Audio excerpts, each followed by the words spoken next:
Welcome to Sacrilegious Discourse. I'm husband. And I'm wife. Together we're reading the Bible for the very first time. We grew up without religion and wanted to know what all the fuss was about. Well, what have we learned so far? That God is a dick, and apparently some people believe in talking donkeys? We're not trying to pass ourselves off as experts. Nope, we're just reading the Bible for the first time and giving our first take reaction. If you'd like to join us in this venture, you might consider starting at episode 1. Otherwise, jump in wherever you like. All right, let's go read the Bible. Yeah, let's get to it. Husband! Wife! Do you know where the hell we are, and do you remember what the heck happened? Well, we're still in Isaiah. We are. And I believe we ended last week a little abruptly on chapter 24. We did, due to holiday and birthday shenanigans. Yes, which means that today we're on Isaiah chapter 25. We are. And we last time went over the end of the world, maybe? Yeah. I don't know, like shit was splitting apart and all kinds of crap was going wrong. And quakes were quaking and crazy. The earth was breaking. Yeah, and then if you listen to our Q&A, I think it had to do with a greater theme that's going to be happening in the next couple of chapters. I was going to mention that when we get into the episode. Right. So let's. You ready to go ahead and do this? I am. Let's do it. Okie dokie.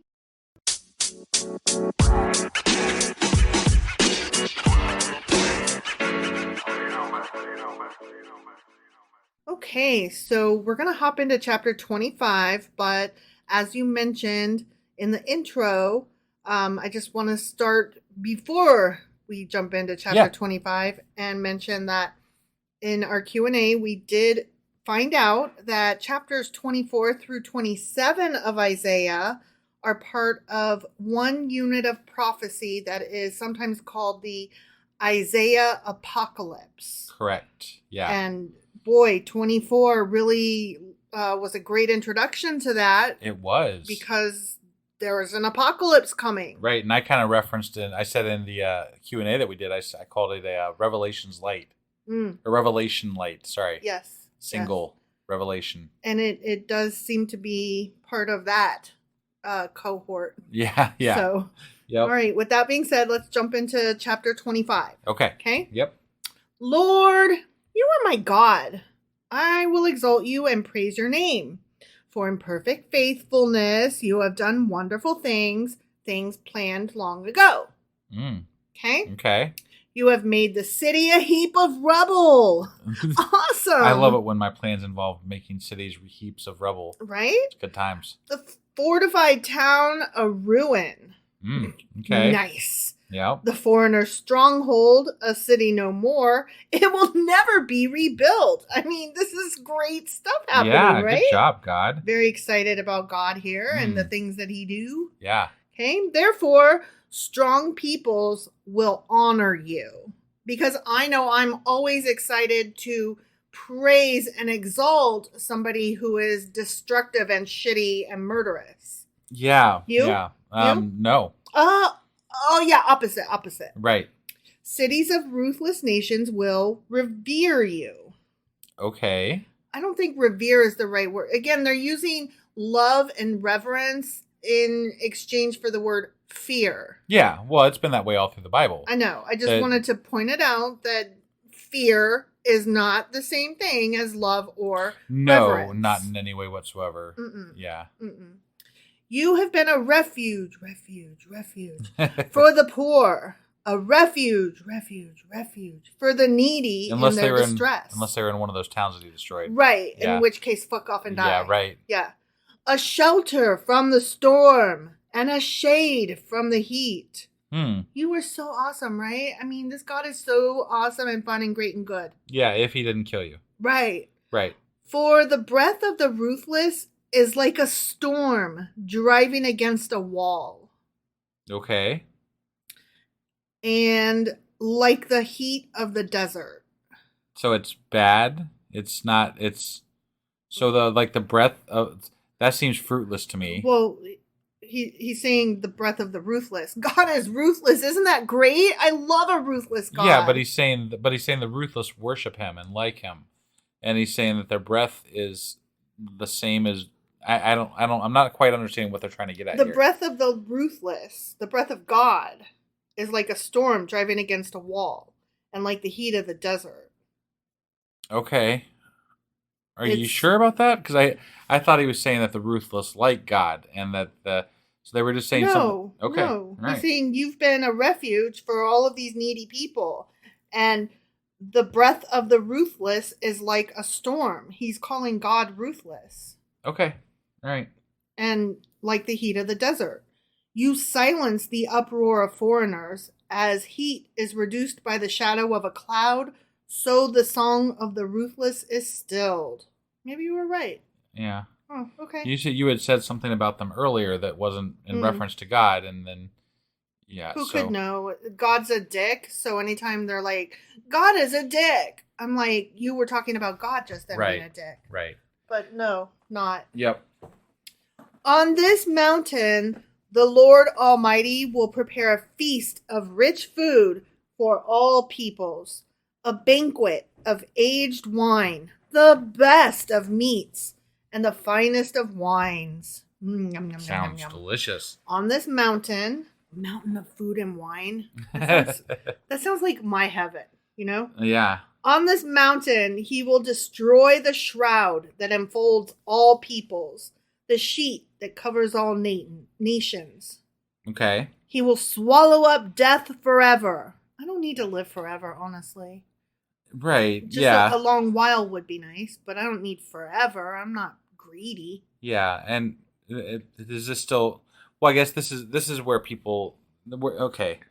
So What are you trying to say? I don't. So like this, I get the swallowing up death forever is where Christians get like, the world's going to end, but then I understand that this is like an end times reference. So, but it's just that we went from like simple, immediate prophecies to this end time shit, and I'm a little bit baffled as to how we made this transition. Right. I'm still kind of reeling over what has happened. Like, how did we thus get far. here? Yeah. The sovereign Lord will wipe away the tears from all faces.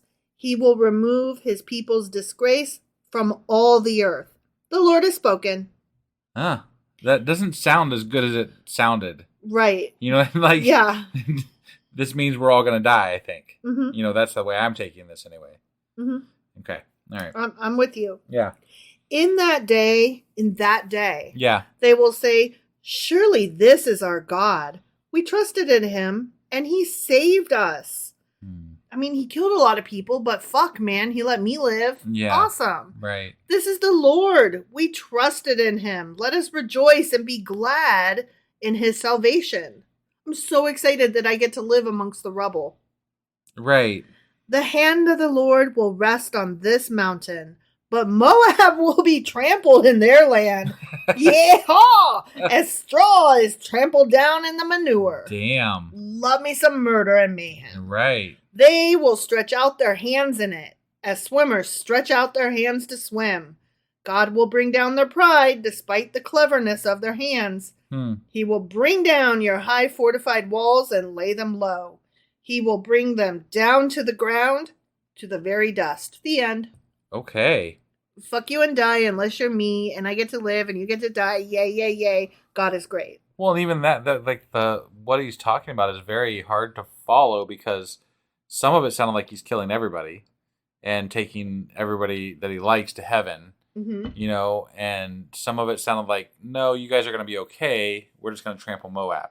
Right. Like it was really hard to follow with regard to some of that. But some of the words they used are definitely going to be used by Christians to say this is a prophecy of end times. I can see that. I can see some of the words meaning some of the things, right? But then we transitioned right back to Moab and immediate neighbors being trampled. Right. So which is it? Is it an immediate prophecy or is it, end times prophecy? I say both. Yeah. Okay. Well, it's not easy to follow. So no, it's definitely not.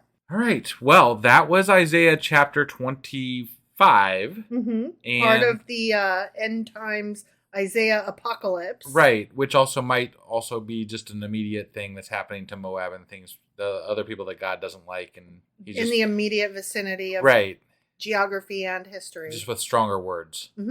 So whatever. So that was 25. Tomorrow we'll be back with Isaiah chapter 26. All right. We'll see you guys then. Yep. Bye.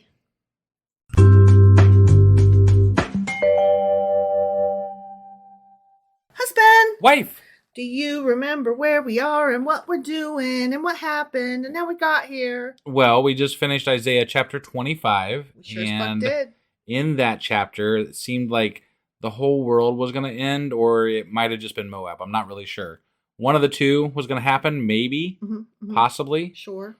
And so that's and there was like lots of prophecy stuff. And Babylonia and Phoenicia and all them other guys. Yeah, things and stuff. It's all falling down. It sure the fuck is. All right, so that was Isaiah chapter 25. Yes. And that would mean today we're covering Isaiah chapter 26. All right, let's go do this. Okie dokie.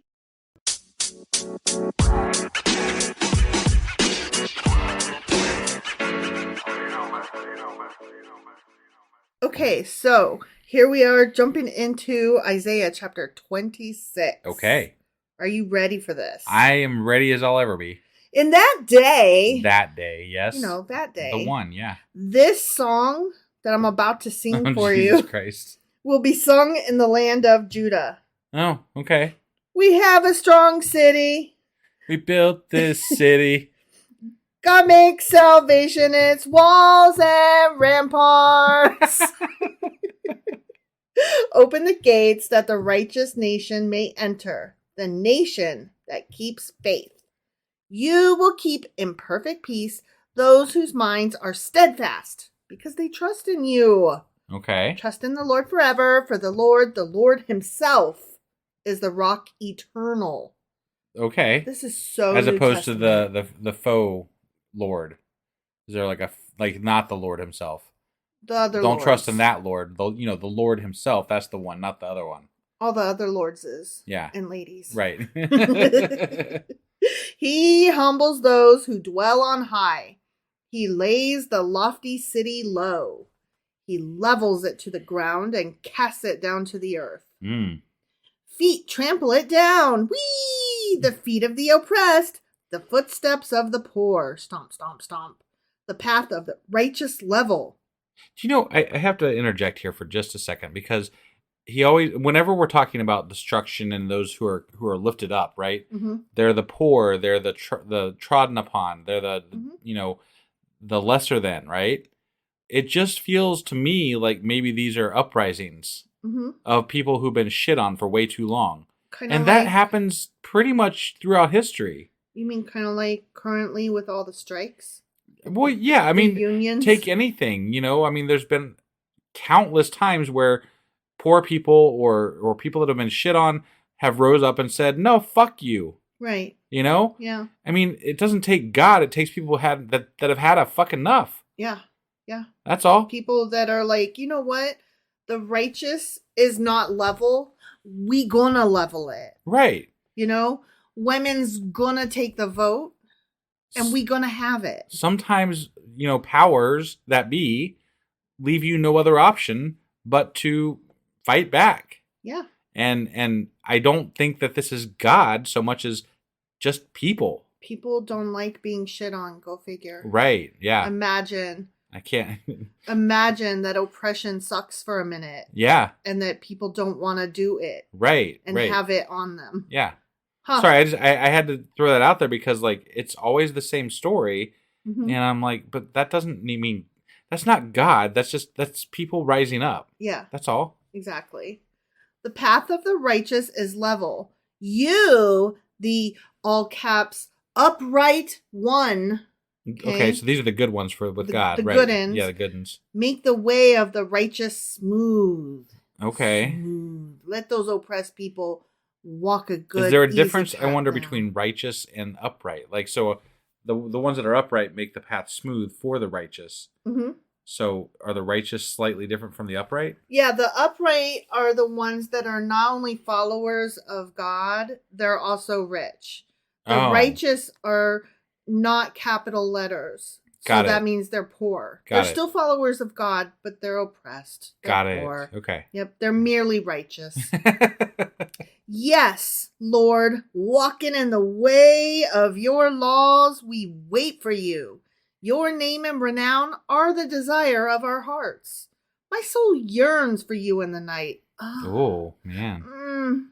In the morning, my spirit longs for you.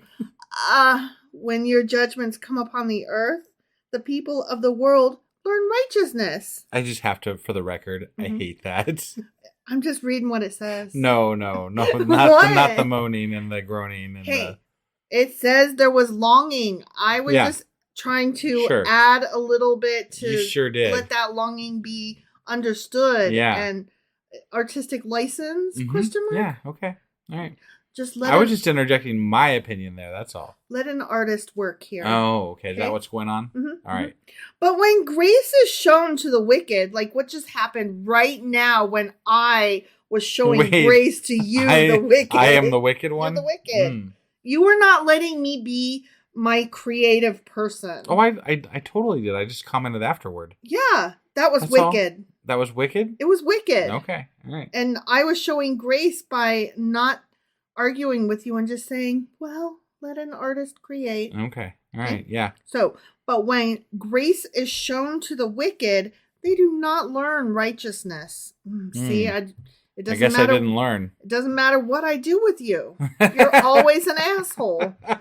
Even in a land of uprightness, they go on doing evil and do not regard the majesty of the Lord. Lord, your hand is lifted high, but they do not see it. No, because it's invisible. Yeah, and you've specifically said we can't see you and or hear you or anything. You know what else is invisible? Wonder Woman's airplane. Wait, does Wonder Woman have an airplane? Yeah, it's invisible. I'm not a big, I don't follow Wonder Woman. So. I mean, I don't follow her. It's just like, it's well known that she has an invisible jet.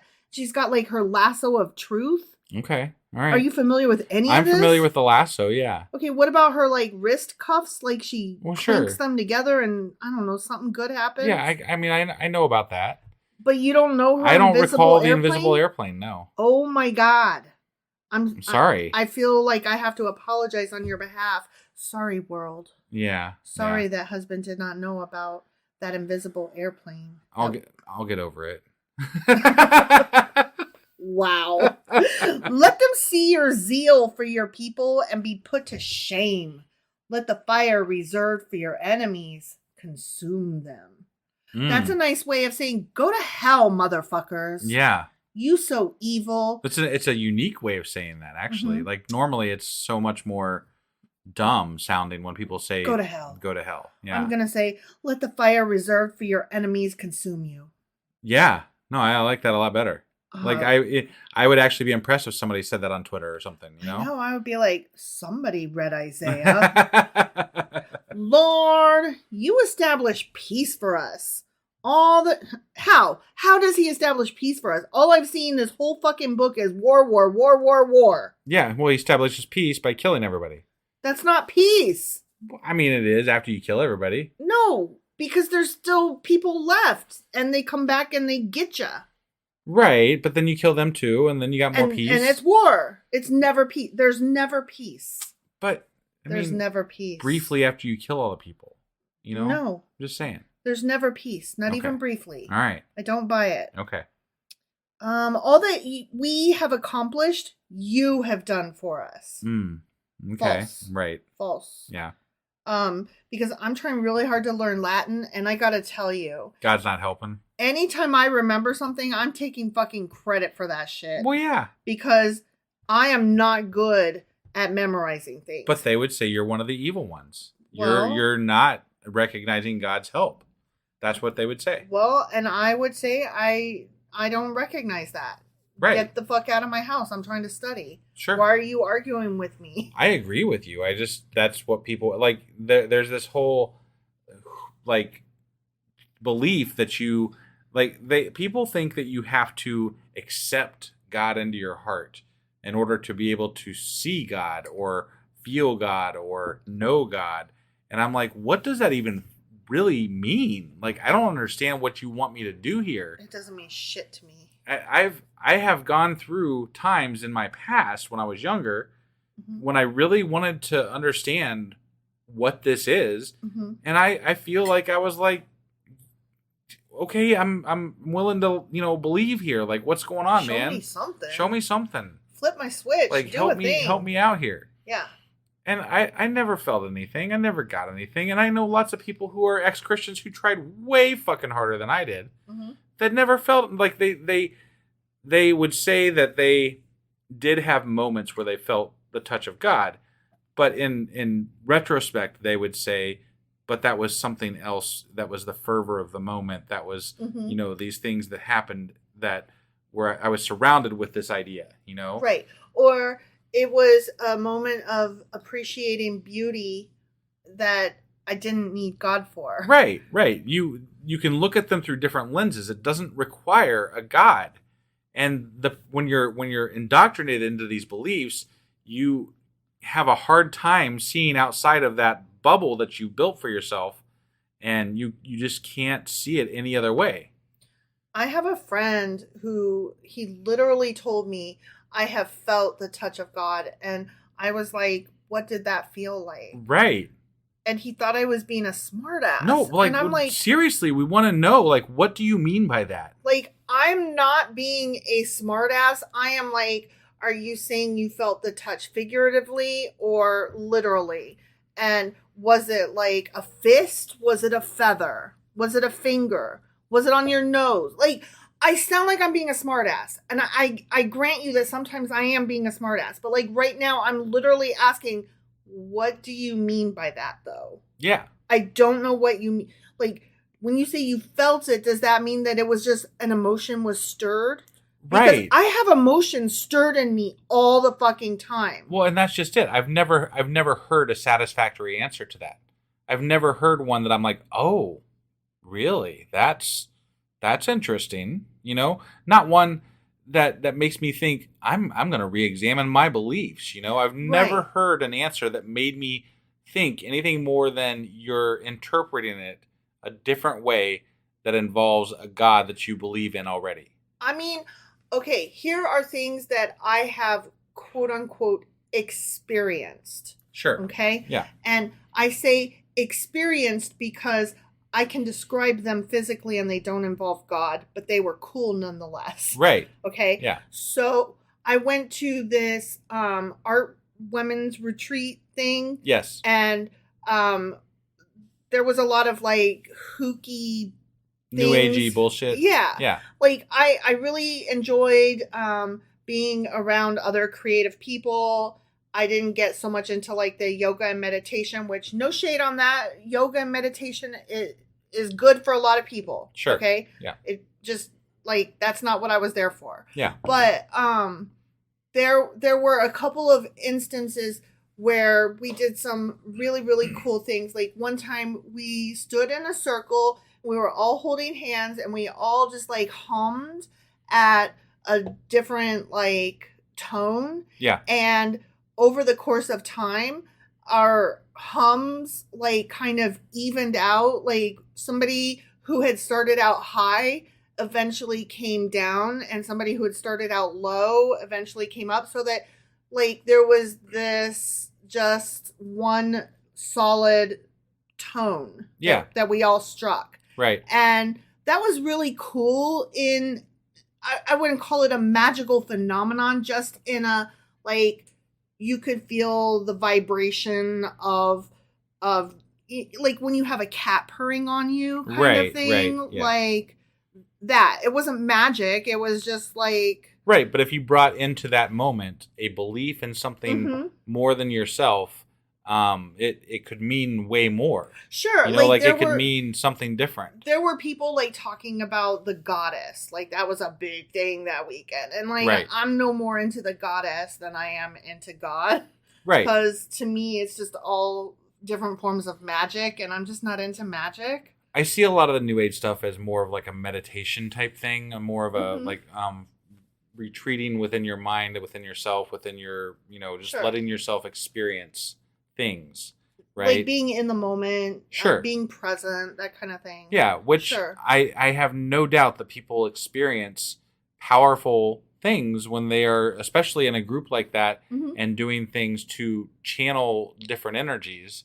Like, and by energies, I mean like not the magic energies. Not magic energies, yeah. But I Right, mean yeah. like just like the humming thing, the just meditation. Like meditation Sure. when you clear your mind and start. There's different things that can happen that are not They're magical. not magic. They're not.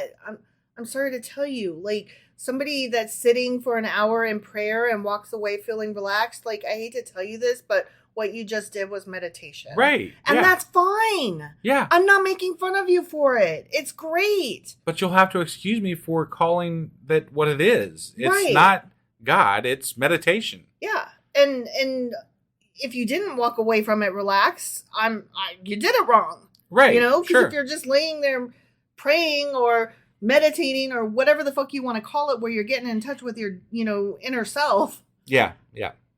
Like, you should at least walk away a little bit relaxed, maybe Right. even drained. Yeah. Yeah. Yeah. So I don't know how we got on that topic, but that is an experience that I had that to me was just, oh, that's cool. That was neat. Yeah. That other people attributed a godlike thing to. Sure.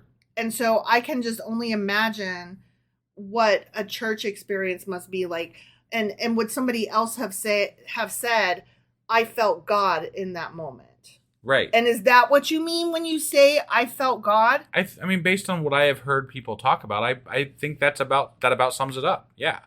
Well, why do you have to make it magic? Why can't it just be cool that cats purr? Well, because okay, Like- you grew up knowing certain things, right? You know without fail certain things are real, right? Mm-hmm. Well, many people grow up thinking and believing without fail that God is real because that's what they're taught by adults, by their friends, by everybody that's around them. They are surrounded by this day in and day out. It's part of the culture they live in.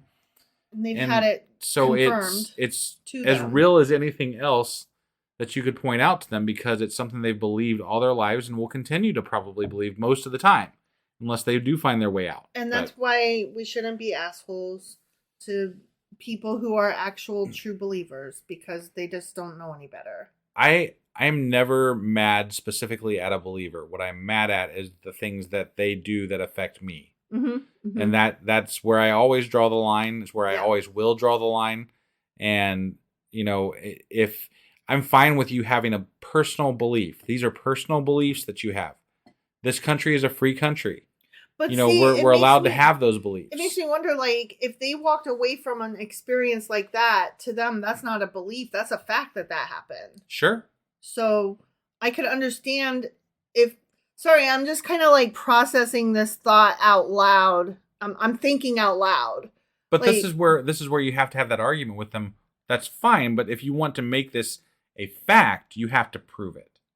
And you can, like, that's where it fails, right? It fails the proof test. You cannot prove that your God exists. It's impossible because it doesn't fucking exist. And that's the whole point of it, like, is that it's faith.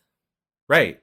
Whereas science is something that you can repeat and reproduce and show work for that you can prove that these things are real. Right. Right. God is not something you can prove. There is no scientific method. In fact, it's a smaller group of things that we can attribute to God. And this has been said so many different times in so many different ways. But like, it's just a smaller and smaller set of things that we can attribute to God after so much science has proven away some of the other things that aren't God. Right. Like slowly we're figuring it all out. Right. If we can just not explode the planet before we get there, we might have all the answers eventually. Wouldn't that be wonderful? I would really like that. Yeah. All right. Lord our God, other lords besides you have ruled over us. Oh. But your name alone do we honor. I see. So here we are acknowledging other gods, and they have ruled over them, but they're only acknowledging this God. Yeah. Because he's the big baddie who kills people if they don't acknowledge him because he's jealous. Well, yeah. Because his name is jealous. Right. Okay. Yeah. All right. They are now dead, those gods. They Wait, the gods more. are dead? Yeah. Oh, shit. He killed gods, too. Like, he killed God. He's a god killer. Man. Yeah. They live no more. Their spirits do not rise. You punished them and brought them to ruin. You wiped out all memory of them, except for we're still reading about like Baal and Menoch. And there was many gods that we know about before God. So and after, actually. So false. Yeah, false. Right. You have enlarged the nation, Lord. Is that what killing people does? You have enlarged the nation. Okay. I mean, spread out. Your people have spread out. It's true. They have like bunnies and multiplied. They have reached further around the globe at this point. Not real far, but like definitely further than they were initially. Sure. Yeah, they're more than just a little tribe. I can tell you that. Yeah. You have gained glory for yourself. You have extended all the borders of the land. Lord, they came to you in their distress. When you disciplined them, they could barely whisper a prayer. As a pregnant woman about to give birth writhes and cries out in her pain, so were we in your presence, Lord. Wow. Okay.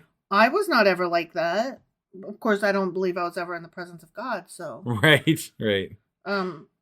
Were you ever experiencing birth pains and in the presence of the Lord? Either or? No. No? No. Certainly not both at the same time. Definitely not both at the same time, yeah. But neither, yeah. We were with child. We writhed in labor, but we gave birth to wind. So basically it's saying that we created all of these things, but for all of our pain, there was nothing to show for it. Okay. We have not brought salvation to the earth, and the people of the world have not come to life. Okay. Because we can't make life out of dirt like special God can. Right, yeah. We have to fuck. That is true. Yes. Or lab. We have labs yeah, now. we could, yeah. Because magic bet God science. Didn't see that one coming. I bet God did not see that coming. I bet you that he had no inkling that stem cell research was right around the corner. But your dead will live, Lord. Their bodies will rise. Oh. Let those who dwell in the dust wake up and shout for joy. Wait, what? I'm going to guess this is not about zombies. I'm going to guess this is either about people who believe in God are experiencing renewed life. Okay. Kind of like born again kind of thing. Sure. Or that is referring to the afterlife. Okay. Like when they go to be with God, that's when they're real. But it sure begins. Fucking sounds like zombies. It sounds like zombies, but I'm going to guess it's not zombies. Okay. Because only Jesus gets to be the zombie. And I don't know. There was that one kid that I can't remember who it was now. Yeah, that one kid. And then I think doesn't Lazarus come back to life or something? Somebody later on. He's a New Testament guy. Right, but like somebody, I think he comes back to life or something. Long lived or some shit. Right. Yeah. So there's that. But yeah, so there's a couple other zombies in the Bible. It was one of them, Josh. No, not Josh. It was one of the prophets that. It was one of the ones, Elijah or Elisha. Yeah. Elijah. And they went to some lady's house where the kid had died, and there was lots of jars of something or other. And they had let him stay there, and so he was like, "Oh, they're real nice. I'm gonna bring their kid back to life." Yeah. Because I'm a prophet. It was really weird. Yeah. So he just did. Right. Just out of the blue. Because as you do. As you do. Right. Yeah. So he did make a zombie. Yeah. Okay, so anyway, let those who dwell in the dust wake up and shout for joy. Your dew, D-E-W, not doo-doo. Mm-hmm. Okay, yeah. Is like the dew of the morning. Okay. I mean, some people do have a dew of the morning, but that is not that dew. The earth will give birth to her dead. Okay. That's so goddess of her. Okay. Like, oh, Gaia. Right? Well, yeah, but I'm still struggling with this isn't zombies? It's not zombies. Okay, I'm just... I promise it's not zombies. All right. Go, my people. Enter your rooms and shut the doors behind you. Hide yourselves for a little while until his wrath has passed by. Hide from God. Maybe he won't see you. Maybe you'll get lucky. Got it. See, the Lord is coming out of his dwelling to punish the people of the earth for their sins. Okay? Okay. See, this thing's happening. Okay? The earth will disclose the blood shed on it. The earth will conceal its slain no longer. The end. But so the earth will conceal its slain no longer, and it's telling you to go fucking hide. I'm still thinking zombies here. It sure the fuck sounds like zombies. I don't think it's zombies. Why not?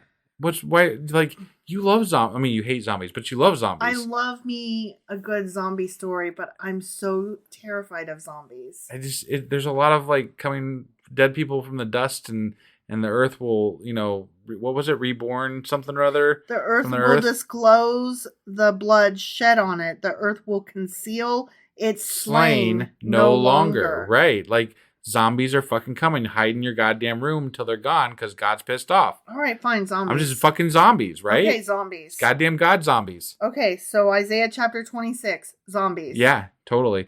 All right, well, that was Isaiah chapter 26. Zombies. We'll dig into it more in the Q&A. Yeah. I'm sure. So anyway, that was 26, and tomorrow we will be back with Isaiah chapter 27, and hopefully no more zombies. Right. See you then.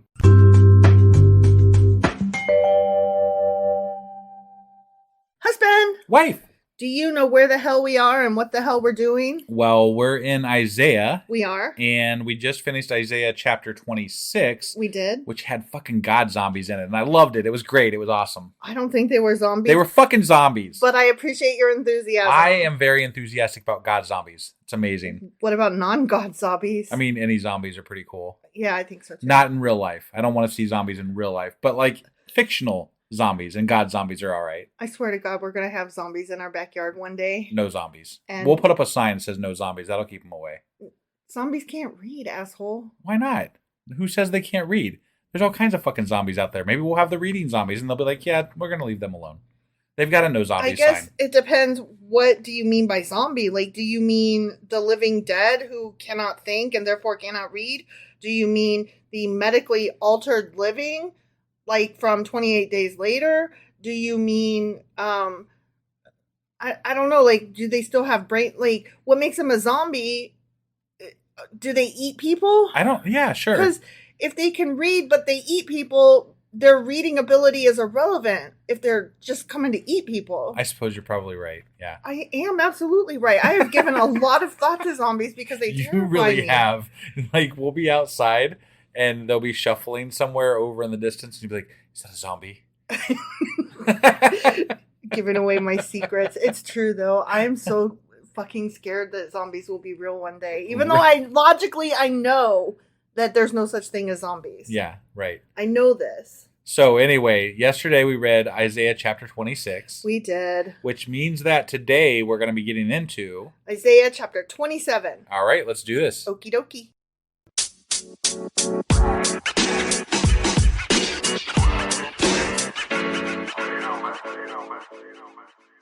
All right, so here we are jumping into Isaiah chapter 27. Okay. In that day.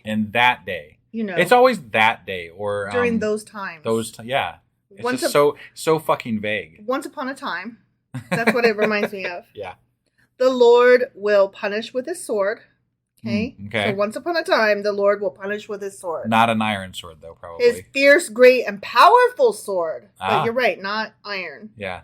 Leviathan, the gliding serpent. Leviathan, the coiling serpent. He will slay the monster of the motherfucking sea. But why? What did Leviathan do? It existed as a gliding, coiling serpent. But didn't God make Leviathan? And now he's going to kill it. Right, but like, okay, this is one of my problems with God. Why does he make things just to kill them? Well, he didn't make Leviathan. He didn't? He didn't make knowledge. Remember, knowledge is a separate that was wisdom. Wisdom. My bad. And it doesn't really say that he didn't make it. It said it was over there. Separate. So maybe it got made at the same time. But like hypothetically though, well, God made everything. So Leviathan. There are people who equate Leviathan to Satan. Right. And so he's going to kill Satan with his sword. But wouldn't God have created Satan? You're getting too deep. I don't think this is that deep. I think it's a early myth story. No, I know what it is. It's stupid. But it's just, Yeah. But like, Leviathan. It's weird. It's just a weird. Like, Why we just got done with zombies, and now we're talking about fucking water dragons. Water dragons. Yeah. It's just crazy. In that day. Yeah. Here we go. Ready? I'm ready. Sing about a fruitful vineyard. Okay. Do it. Wait, God kills Leviathan with his big flashy giant sword. Mm-hmm. And then we sing about vineyards. I want you to sing about a fruitful vineyard. I don't want to sing about a fruitful vineyard. But God said to. I don't listen to God. Sing about a fruitful vineyard. No, I really don't fucking want to. But you just did. You're so vain, you probably think this Bible is about you. I, the Lord, watch over it. I water it continually. Yeah, he does. He probably pees on it. I guard it day and night so that no one may harm it. I am not angry.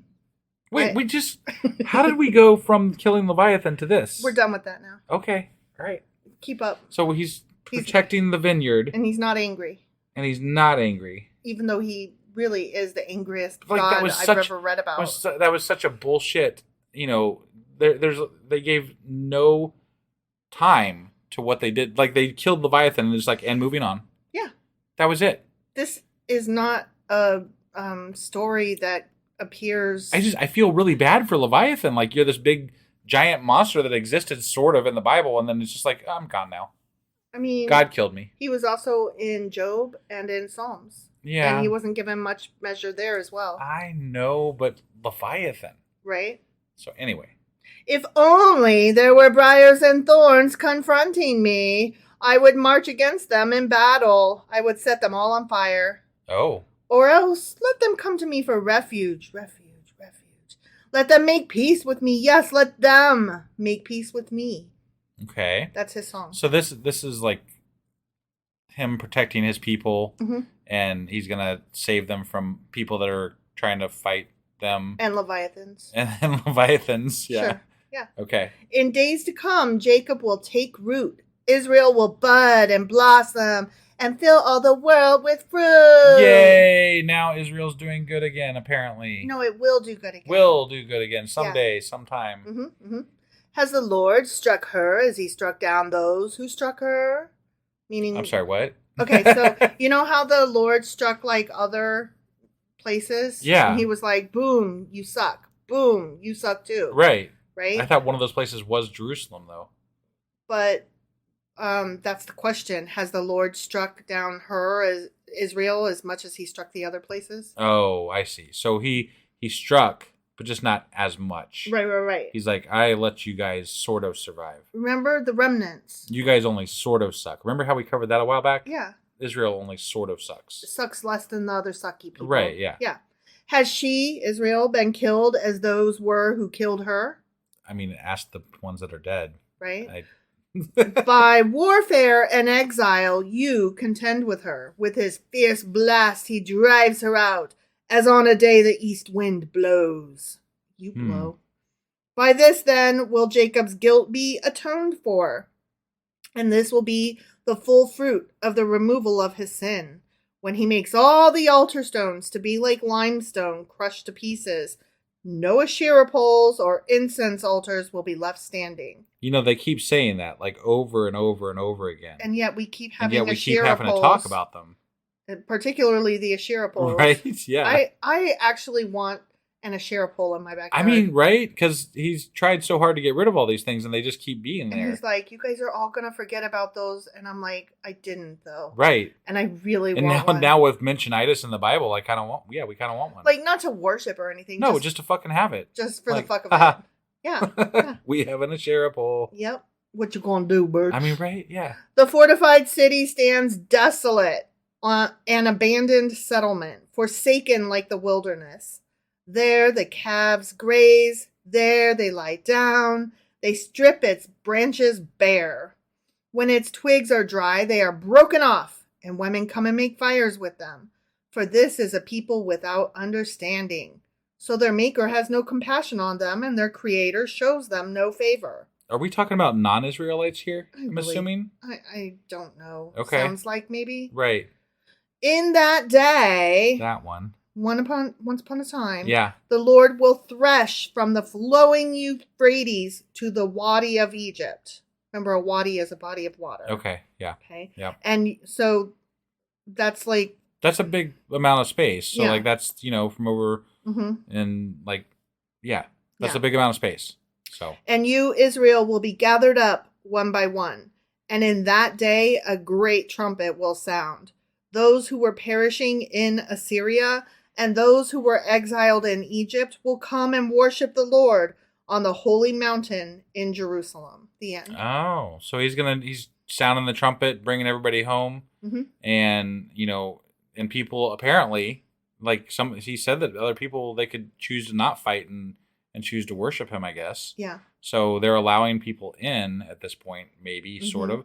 But as I recall, if you are not a true Israelite and you accept God from outside, you're not ever fully accepted a real Israelite. Yeah. You're like a second class type God worshiper at that point or something. Now, I am about to say something controversial, but I want it understood ahead of time that I'm merely delivering the words that I have read. Okay. Yeah. I have read that where it talks about from the flowing Euphrates to the Wadi of Egypt, that is one of the possible origins of the term from the river to the sea. Oh, I see. Which... Well, and much of Islam is based off of Old Testament. I mean, like it's similar. It's all Abrahamic. Sure. So like a lot of the stories are the same, and I don't know enough to speak either to that intelligently. I don't either, and I don't to. subscribe to anything that even hints of anti-Semitism or wiping out a Jewish population, right? Which that term has the connotation of at this point.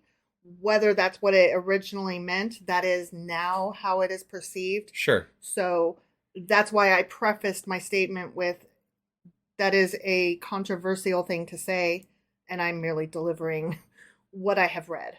Right. I would like to say that from my perspective, it's also controversial to be fully on the side of Israel. Oh, at this point, yes. too. Oh, 100%. Yeah. I mean, I was talking just about the phrase. Yeah, no, I know. I just wanted to state out loud that, like, I'm not real happy with what they're doing over there. Oh, I'm not either. At all. Like I said, it's a controversial thing. I think we're both trying to tiptoe around not saying anything because we're a little out of our depths and we don't want to piss people off or be offensive and say the wrong things when we don't know enough about it. No, but I do think that given the circumstances and how many people are dying, that there needs to be a discussion as to how we pull back from this, how we get out of this, how we stop doing what is happening. And we had somewhat of a discussion about that topic, but I think that is separate from the scope of this episode. Yeah, totally. And so that's why I just wanted to say, hey, so that phrase is a thing, and I don't like it, and that I'm getting signals from wife here to move along and, and shut my goddamn mouth. Shut your goddamn mouth. All right. Only because we already had a discussion about the Palestinian-Israeli conflict. Yeah, and actually, we can link to that in our show notes. So I will do that. And I don't know for a fact that is where this term originated. It is one idea that has been put forth. Sure.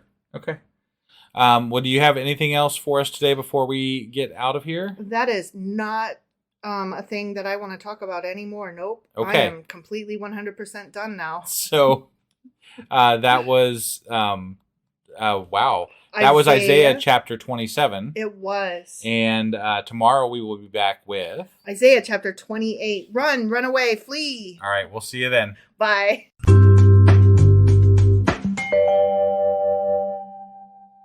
Husband. Wife. Do you remember where we are and what we're doing and what we read? Well, I believe we just finished Isaiah chapter 27. That is correct. And Leviathan died. He did. Poor guy. He met a untimely demise at the hand of God. Sure. Yeah. And then I think God did something good for Israel. He didn't kill them all or something. Maybe. I'm not really sure. I don't know either. I stopped paying attention after Thank you, God, for not killing everybody.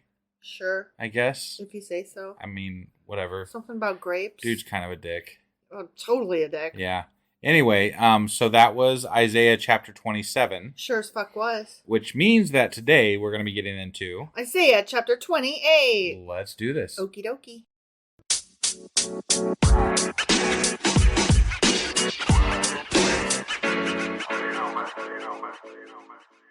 Okay, so we are getting into Isaiah chapter 28. Okay. But before I start reading, I do want to preface this with a little bit of, I don't know, maybe a trigger warning. I don't know if that's quite the right term, but I want to put it out there that this chapter does a lot of condemning of alcoholism. Oh. And drinking to excess. Okay. And I know that we have more than one listener who is a recovering alcoholic.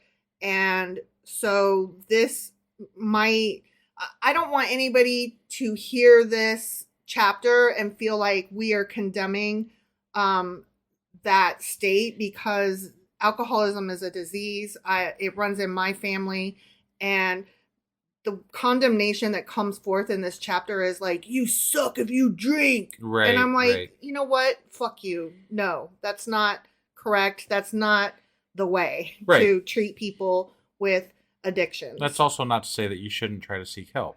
Oh, of course. Of course. Yeah. But I just wanted to put it out there before I start reading it, that that's a topic that will be covered in today's chapter that is not going to sit well with me. Sure. And might not sit well with other listeners. And I always want to be inclusive, and I always want to be sensitive to what people might be going through. Because I'm imagining there's no solutions given. They're just praise condemning God. it. Right. Turn to God, Yeah, stupid. exactly. And I happen to know that that's not a thing. Right. So fuck off with that. All right. So woe to that wreath, which in other translations, it's woe to that crown. Okay. All right. The pride of Ephraim's drunkards. To the fading flower, his glorious beauty, set on the head of a fertile valley. To that city, the pride of those laid low by wine. Okay? So that's how it starts. Yeah. It's like only downhill from there. Okay. See, the Lord has one who is powerful and strong, like a hailstorm and a destructive wind, like a driving rain and a flooding downpour. He will throw it forcefully to the ground. Okay. That wreath, the pride of Ephraim's drunkards, will be trampled underfoot. Why is this wreath or crown the pride of Ephraim's drunkards? I'm not understanding. It's kind of like a tongue-in-cheek thing. The wreath, the crown they're referring to is the fact that Ephraim is, I believe, the capital city of one of these northern parts of Israel, okay, if I'm not mistaken. Okay. I'm trying to recall because I took some notes ahead. Right. And so that's why I recall that it said something about the wreath, the crown is referring to the capital. Okay. And so it's kind of saying that, you know, this beautiful city who is supposed to be like something that you look up to is taken over by drunkards. Okay. So it's shit is what they're saying. Got it. Yeah. Okay. So you can see why I was a little like, let's just take a step back from that a second. Yeah. Yeah. Okay. So like a hailstorm and a destructive wind, like a driving rain and a flooding downpour, he will throw it forcefully to the ground. That wreath, the pride of Ephraim's drunkards, will be trampled underfoot. Okay. That fading flower, his glorious beauty, set on the head of a fertile valley. So this town that is... It's in a nice place. Mm-hmm.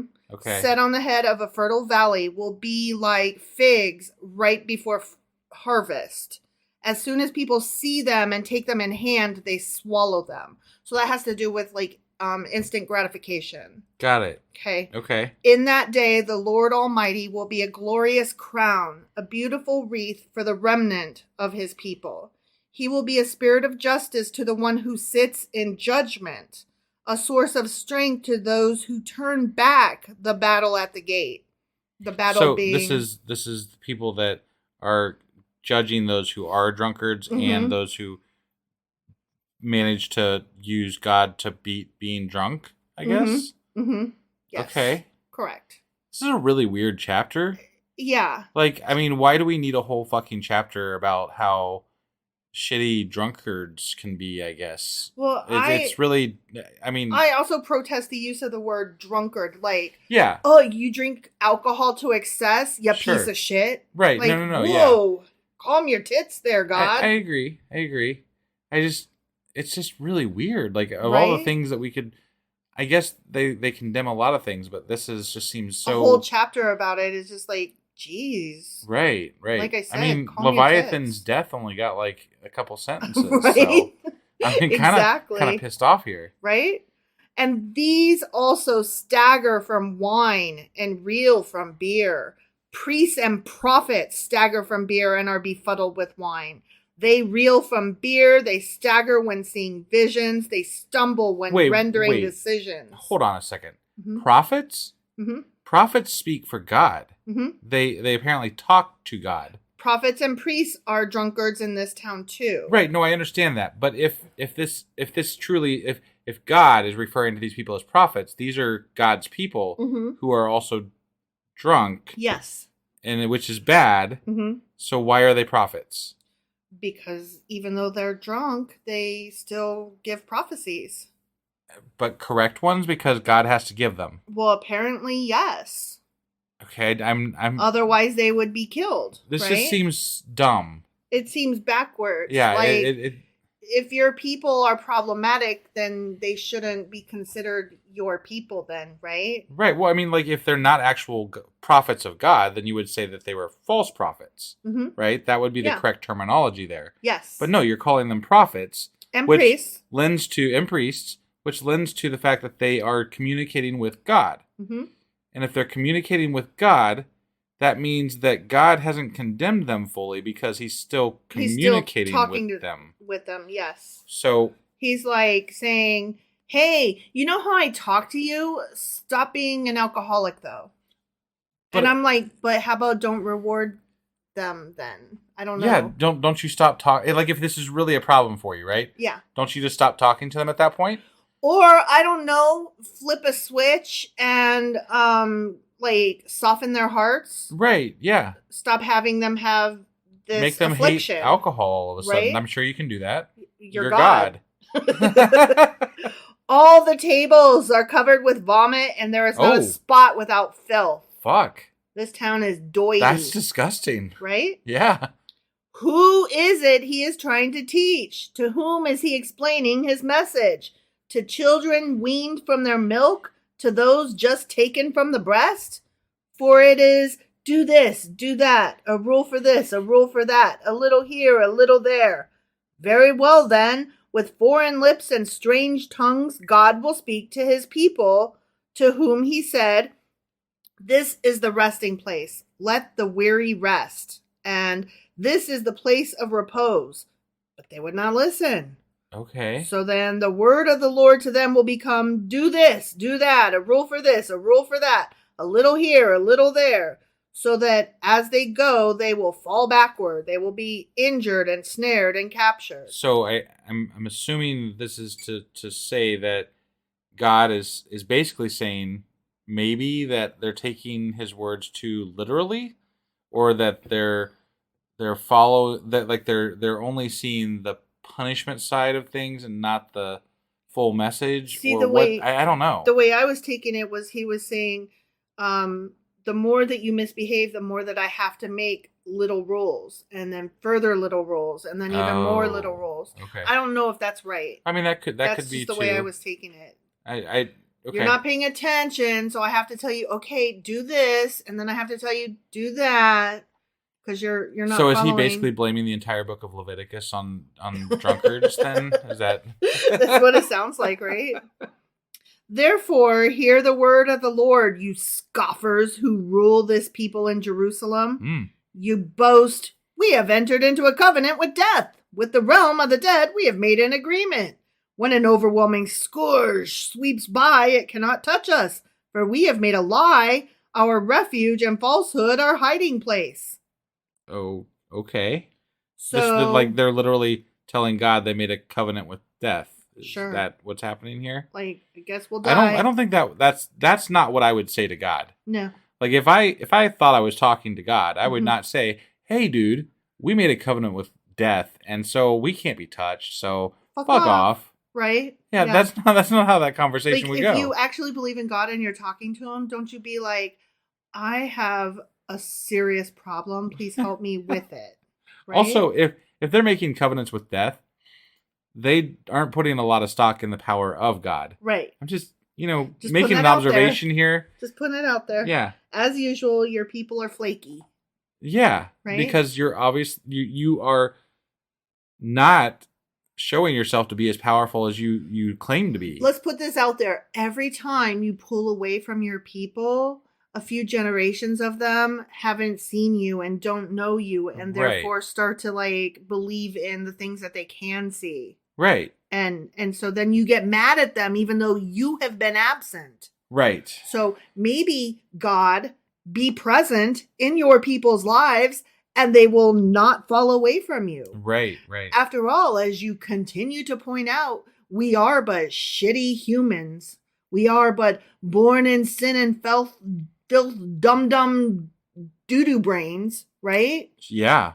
So, if you're gonna be like that and you're gonna know that we are the stupids that we are, be present. God's like the parent that pops out the kids and is like, I made you. Right? Like they're just like that's their whole basis for authority is I made you. Mm-hmm. Yeah. Okay. And then what else? What else did you do? What other things should I base that respect on, that authority on? Because as the shitty teenager says, I didn't ask to be born. I mean, right? Like, right. It's not like I was like, I think I'll be born to human today. No, you have to earn respect. You have to show reasons for people to give you respect. You can't just be. Right, yeah. But that's exactly what the Christian apologist would tell you is that, no, but he made us, and that is the gift he gave to us. But even humans can't, you can't expect that in any relationship as a human. Right. Why would we expect that that's the case for our God? Exactly. He made us apparently in his image. Mm-hmm. So you would think that the relationships would work much the same way. Mm-hmm. And apparently they don't. They do not. Yeah. I'm here to tell you, they do not. Right. So, this is what the sovereign Lord says. See, I lay a stone in Zion, a tested stone, a precious cornerstone for a sure foundation. The one who relies on it will never be stricken with panic. I will make justice the measuring line, and righteousness the plumb line. Hail will sweep away your refuge, the lie, and water will overflow your hiding place. Your covenant with death will be annulled. Your agreement with the realm of the dead will not stand. When the overwhelming scourge sweeps by, you will be beaten down by it. As often as it comes, it will carry you away. Morning after morning, by day and by night, it will sweep through. Wait, so it's going to sweep you away day after day, morning after morning? Death coming. It's like it's going to be a repeating process that you're going to be swept away? Not for each individual, but for the town. Okay. He's talking to the town as a whole. Right. So he's like, death coming. Y'all going to die. Got it. The plague is a coming. I don't think anybody said this, though. This just sounds like a bunch of bullshit. It does. The understanding of this message will bring sheer terror. I'm not afraid, are you? No. I'm annoyed. I'm even in a biblical sense, even in canon here, I'm struggling with this actually being something that happened. Right. That it's not, this doesn't really fit my idea of what God has done or is doing. Right. Like, he's just, I don't know. Well, I did forget to mention, yesterday was the end of that. That little section. 24 through 27, I think. Yeah. Where he was just talking to that one group. Right. And now we're in the next little section, which is like 28 through, 34 or something like that. Got it. And he's just like saying some other shit. No, I know. And I'm not saying that he hasn't said that he's going to kill people before. He has. It's just that this seems very petty. Like that, and again, not that he hasn't been petty before, but this just, I don't, this is so boring. Yeah. Like, you're punishing people for being drunk. Yeah. Okay. Well, he's not just punishing them for being drunk. He's punishing them for being perpetually drunk, for being alcoholics, for turning to alcohol as a balm instead of turning to him. That's what the deal with this chapter is supposed to be. It's not just that they're drunk. It's the bigger picture. Right. The whole town is a fucking mess. Okay. The bed is too short to stretch out on, the blanket too narrow to wrap around you. The Lord will rise up as he did at Mount Perazim. Perazim? Sure. He will rouse himself as in the valley of Gibeon to do his work, his strange work, and perform his task, his alien task. Oh my God. God is an alien. Strange tasks and alien tasks. Strange and alien. That's what God is, all right. Okay. All right. Now, it says right there. See, we can make a whole conspiracy theory of this. In the Bible. God's an alien. God's an alien. That's what it is. Said it in Isaiah. Yep. Done. Now stop your mocking, or your chains will become heavier. My chains are just fine. Mm-hmm. I don't. In fact, you know what? I haven't seen chains anywhere on me. I got no chains. I mock all the fucking time. No, kid wears chains. Yeah, they do. What are those? The decorative, the decorative chains, like the ones that loop onto your pantses. Right. I don't know what they call them. There must be a name for it. Like, I always thought of them as like motorcycle gang chains. Right. But they wear them and they're cool. Yeah. Yeah. No, I mean, if it's not a style, it's a style for our kid at the very least. Right. So, yeah. Our kid is so cool. Yeah. Okay, sorry.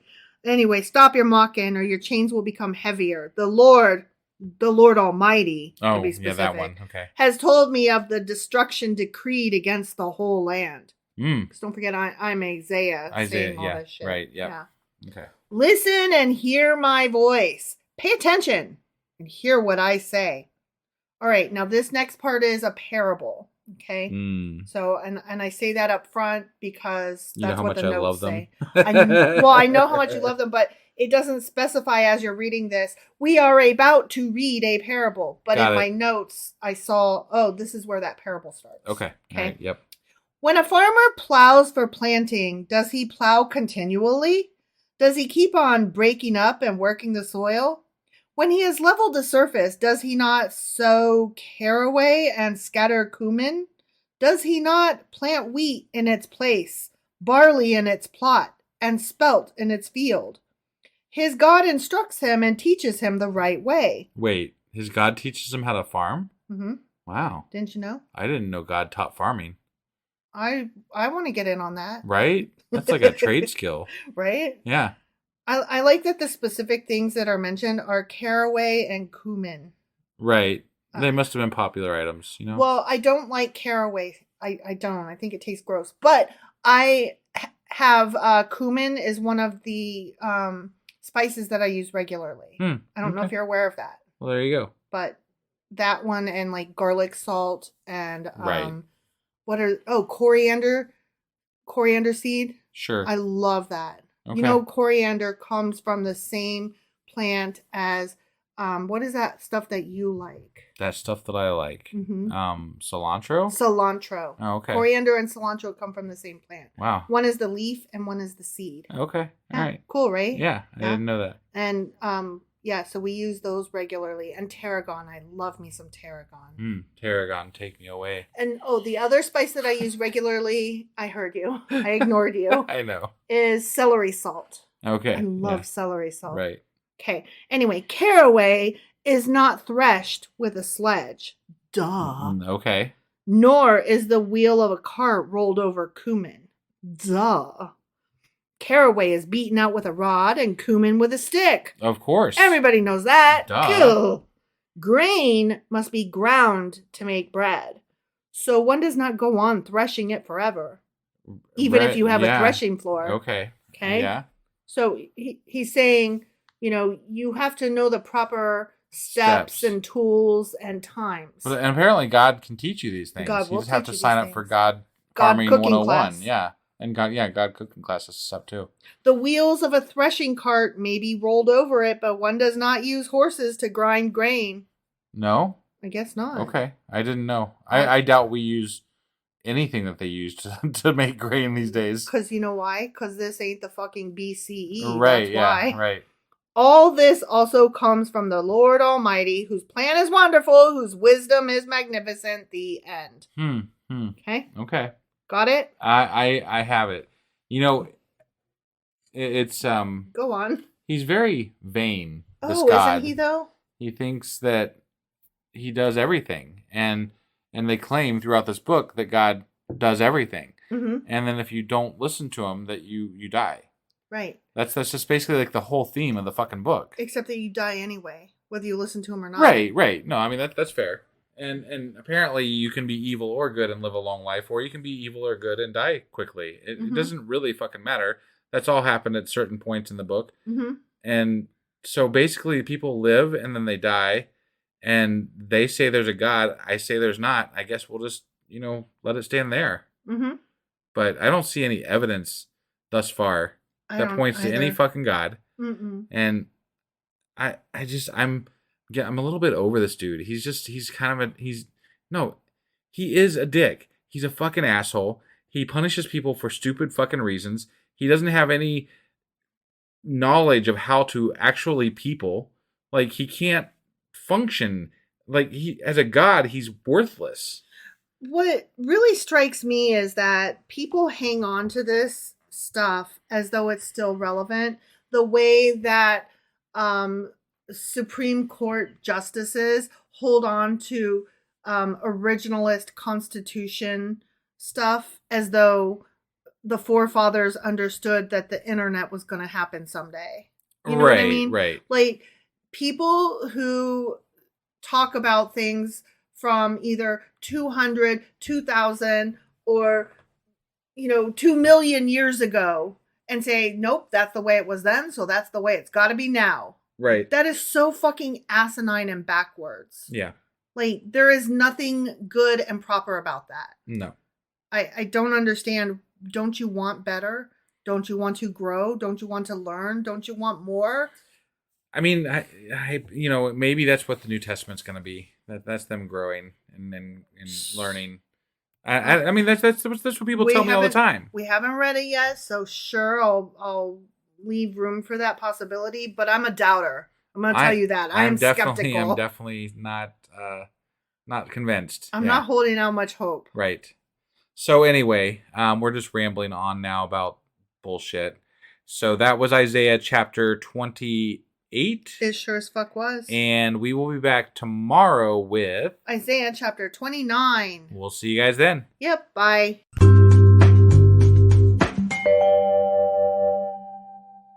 Husband! Wife! Do you know where we are and what we've been reading and what's happened thus far? Well, we have kind of sucked the last couple of days. Mm. And so it's been a couple days since we released a podcast now. Yeah. But I believe the last time we put one out, it was Isaiah chapter 28. That is correct. And they were talking about people who drink a lot in a city, and then there was destroying shit going on. Maybe I don't know. But they didn't like people who drink, apparently. Yeah, they were against alcoholics and drunkards, I think they called them. Right. Yeah. And that was the people and the leadership of the city and the priests and prophets. Right. Anybody engaged in a hootenanny. Yeah.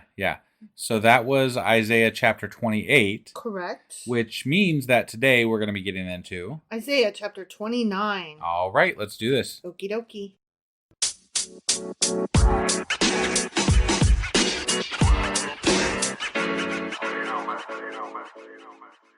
All right, so we are about to hop into Isaiah chapter 29, but I just wanted to reiterate before we do that we're in the middle of a section. Right. Okay. The previous section was chapters 24 through 27 of Isaiah, and those constituted a continuous poetical prophecy, usually referred to as the Isaiah motherfucking apocalypse. Got it. Okay. Yeah. Yeah. Super apocalypse. Yeah. It was like, the world's going to end. We're all going to die. It's going to suck. There's going to be trash. And that's what like a lot of Christians refer to as the time following the rapture, right before the tribulation and all that good stuff. Yeah. Okay. So that was that section. Currently, we are in a section that constitutes chapters Isaiah 28 through 35. Okay. That are a collection of poems on Israel and Judah. Got it. So this is a collection of poems? Yeah. But the bit about the drunk people, that was poem? There's poems intermixed, apparently. There's poems, like, I don't know if you recall, the end of the last chapter had a parable. Yeah, okay. So they're called poems, but the term is used loosely, not as like these rhyme scheme, like Shakespearean kind of poems, so much as just it's Isaiah talking about Judah and Israel, and it's nothing, I don't know, story or whatever. Got it. Okay. Yep. No. So just wanted to let you know where we're at and what we're doing. Sure. And now we are in Isaiah chapter 29. Yep. Which starts out, "Woe to you, Ariel." Ariel, the city where David settled. Oh. So, yeah, I looked that up, and we could talk more about it in a Q&A, I guess. Yeah. But it basically is just the city of Jerusalem. Oh, okay. Okay, so Ariel equals Jerusalem then. Well, I looked it up. There is more about it. Yeah, we can get into that on the Q&A. Later. Yep. Yeah. Add year to year and let your cycle of festivals go on. Yet I will besiege Ariel. So I guess this is God talking? Okay. Question mark? I mean, a lot of times in Isaiah, it seems to be Isaiah talking for God. On God's behalf. Yeah, which is like he's doing a lot of talking for God. And I find that very bold of him. Yes. And also not with much authority that they've granted. Like, I don't see the authority behind it, right? Like in other parts. The fuck do you think you are to speak so, my friend? Yeah, but even like other prophets in the Bible, they made a point to say, and God on this point in time and this night said this to this prophet, and then that's how they knew this thing, right? Right. This is just like God talking all the time. Yeah. Through they're like, we want God to say something, but obviously God can't talk to us directly. So we're just going to make Isaiah the person who's talking for God. Like, we'll tack on a quote mark at the end and go, said Isaiah. Right. Like, okay. Is that how that works? Yeah, it's just really weird. It is very weird. Yet I will besiege Ariel. She will mourn and lament. She will be to me like an altar hearth. I will encamp against you on all sides. That's not very nice. Right? I will encircle you with towers and set up my siege works against you. Wait, God has siege works? Apparently he can have them built on his behalf.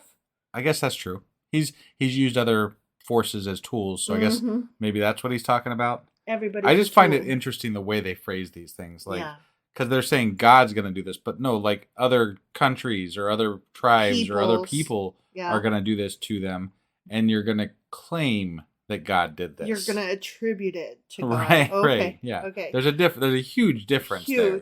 Yeah. Brought low, you will speak from the ground. Because you're dead. Or humbled. Okay. All right. Okay. That's what we're looking at more in this chapter based on what I've read. It's the great humbling. Got it. Okay. Your speech will mumble out of the dust. Your voice will come ghost-like from the earth. Out of the dust, your speech will whisper. Or maybe zombies. What the fuck do I know? Yeah. You know? So basically when you're not worshiping God enough, he's going to scare you to the point where you grovel before him and are nearly dying of fright to the point that you're begging for forgiveness from him in order to win the love of people because he's jealous and an asshole. Is that basically what I'm understanding here? Sounds about right. Okay. All right. But your many enemies will become like fine dust, the ruthless hordes like blown chaff. Suddenly, in an instant, the Lord Almighty will come with thunder, an earthquake, and great noise, with windstorm and tempest and flames of a devouring fire. So wait, who's he killing? He just switched from I am God speaking, I'ma get ya. Jerusalem. Like, that's what like Ariel is Jerusalem. Mm-hmm. Like, they're equating those two as the same name for that city or whatever. Mm-hmm. And he's saying, like, the way I understood it is to that point, up until this point, was that he's going to surround Jerusalem and maybe attack them. But now it sounds like he's killing the enemies that are surrounding them. Well, what I was saying though was it was a complete change in tense of who's speaking. It was I am God, I'm gonna get ya. Oh. And then the next sentence is the Lord is gonna get ya. Oh, I see what you're saying. And I'm like, who are you? So are you Israel or are you God? What, like, who are you? Are you Isaiah or are you the Lord? Right. Who is speaking here? There's no quote marks. I don't understand. So basically, we just have to try to keep up and assume that some. Well, I don't know. Sometimes Isaiah is speaking as God for God. Sometimes he's speaking as Isaiah about God. Right. And you just have to kind of determine in any instance which is going on at that point in time, I guess. Because apparently they didn't know anything about attribution back then. Right. Okay. All right. Gotcha. Yeah. The Bible has a great way of making early people sound very stupid. I mean, that makes me sad. It's not exclusive to early people. Well, you know what I'm saying. It just, I'm like, it makes it seem like, God, were they really just that incapable of writing good words back then? And yes, I don't the know, answer is yes. But I don't know that that's true because the Bible was the only like words that survived. You know? Right, but I mean, I think that literary works back then in general, and just this, I'm just basing this off of what little I have studied about biblical writings and things like that.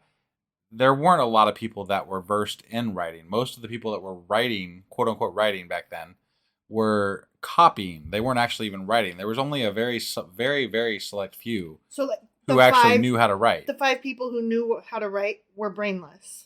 They weren't brainless. They just, like, their knowledge of what writing was is everything that they could determine. It wasn't based on tomes of knowledge that they had for other from other people. You know, like they just didn't have the internet yet. Yeah. And it's sad for them. Well, I'm giving them a little bit of credit here. They've managed to write this stuff without a lot of help, you know. They did not have AI, that is certain. Then the hordes of all the nations that fight against Ariel, that attack her and her fortress and besiege her, will be as it is with a dream, with a vision in the night, as when a hungry person dreams of eating but awakens hungry still. I hate that dream. As when a thirsty person dreams of drinking but awakens faint and thirsty still. No, when I dream of drinking, that's the time when I wake up and I have to run for the bathroom because I might pee my pants. Seriously, and I'm not trying to pee the bed at my age. Right, yeah. So it will be with the hordes of the nations that fight against Mount Zion. They also might pee the bed? So, I think we've switched to he brought those people there to fight Jerusalem, and now he's going to kill them. I'm going to get you now. I'm done with you. This is a really, like, I used you guys to scare them, but now I'm going to kill you. Yep. Instead of thanks, bye, it's thanks, die. Be stunned and amazed. Blind yourselves and be sightless. Be drunk, but not from wine. Stagger, but not from beer.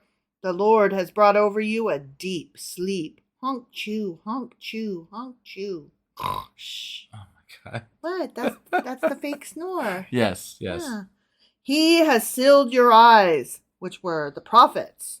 He has covered your heads, which were the seers. Okay.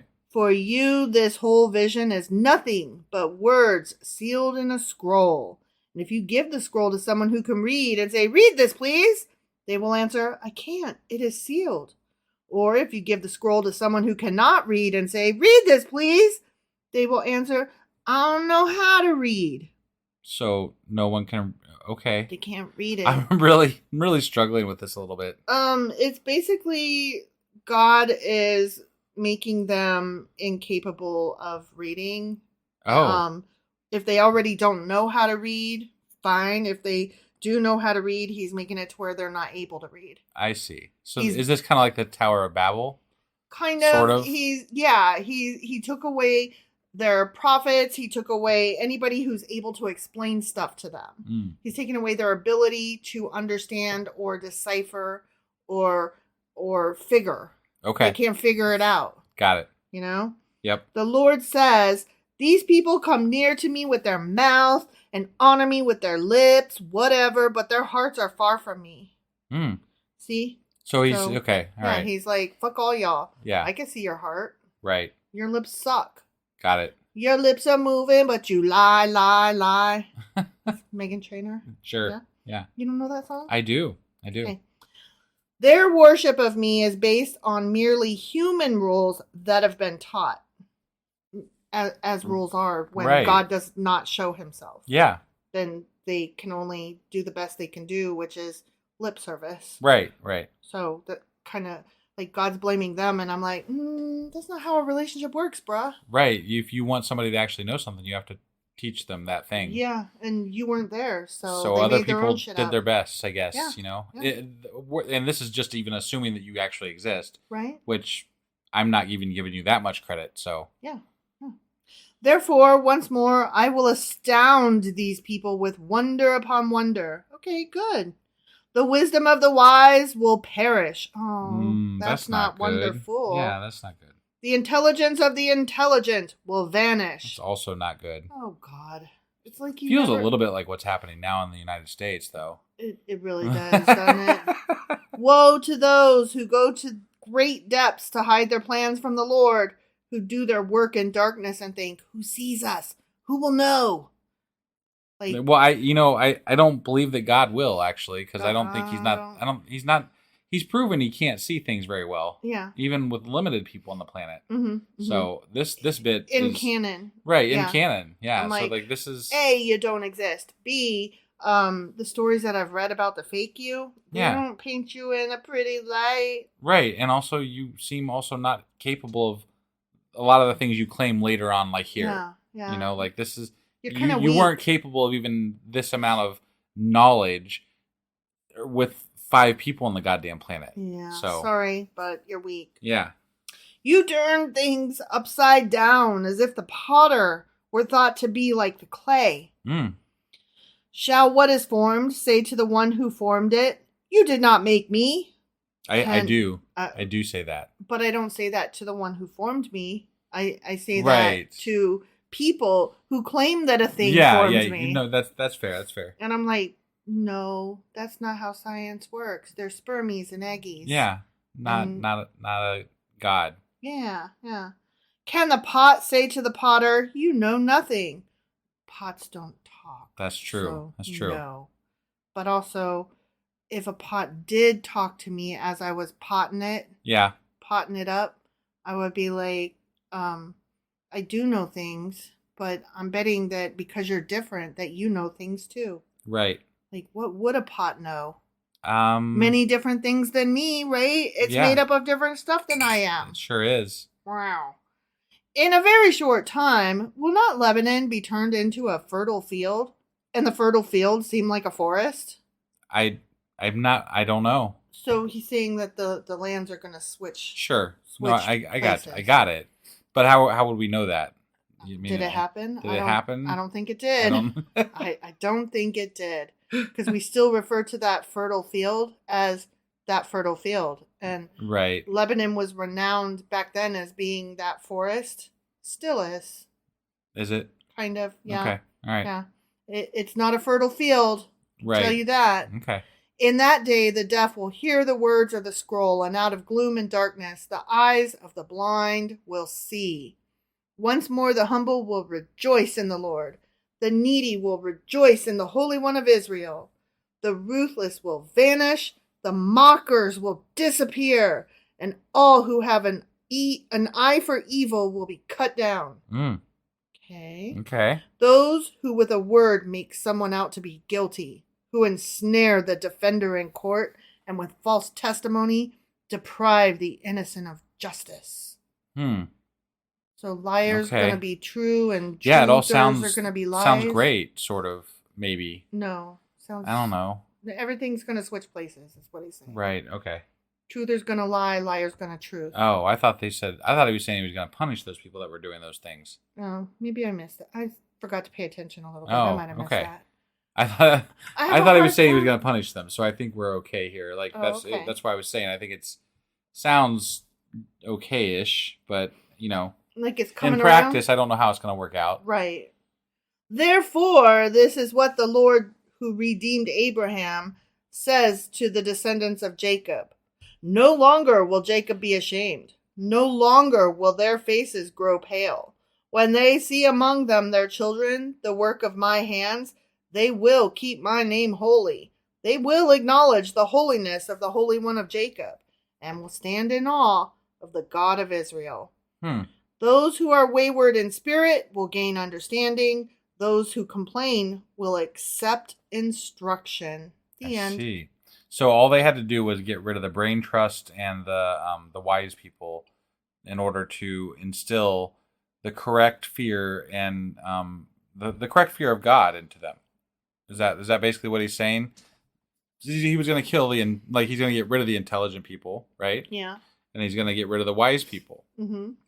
And that just leaves, hypothetically, I'm guessing he's kind of angling at the simple people that need, help and they need the fear of God put in them, right?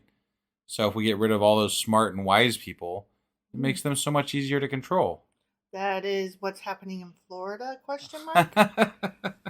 Well, I mean, there's been a lot of talk about our schooling systems and how they are, not making this country a better place because we're losing a lot of skills. We're losing a lot of people that could do better. Well, of course. So we're losing teachers for one thing, and we're not providing the teachers with what they need, which is why we're losing teachers.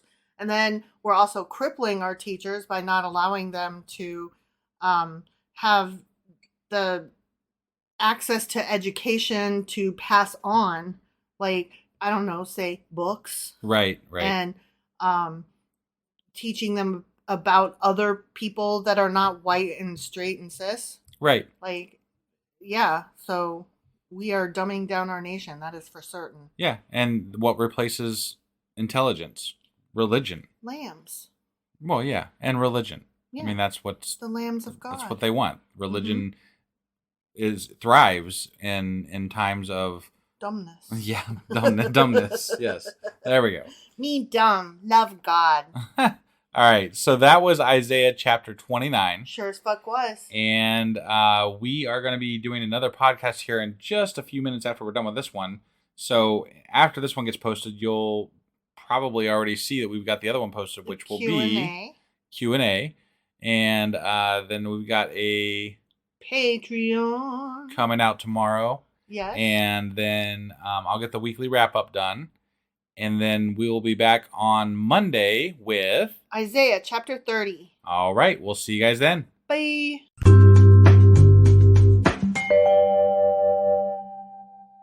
Husband. Wife.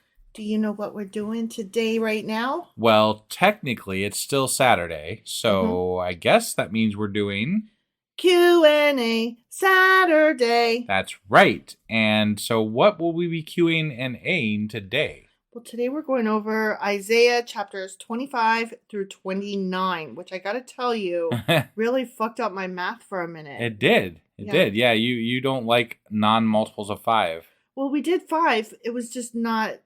Like, under normal circumstances, this would be chapters 26 through 30. Right. But last week, we only did 4. Right. So we're off, and my math is off. We are, and it is. Mm-hmm. Yeah, so you got anything to cover before we get into this, or should we just jump in? Let's just jump in. All right, let's do this. Okie dokie.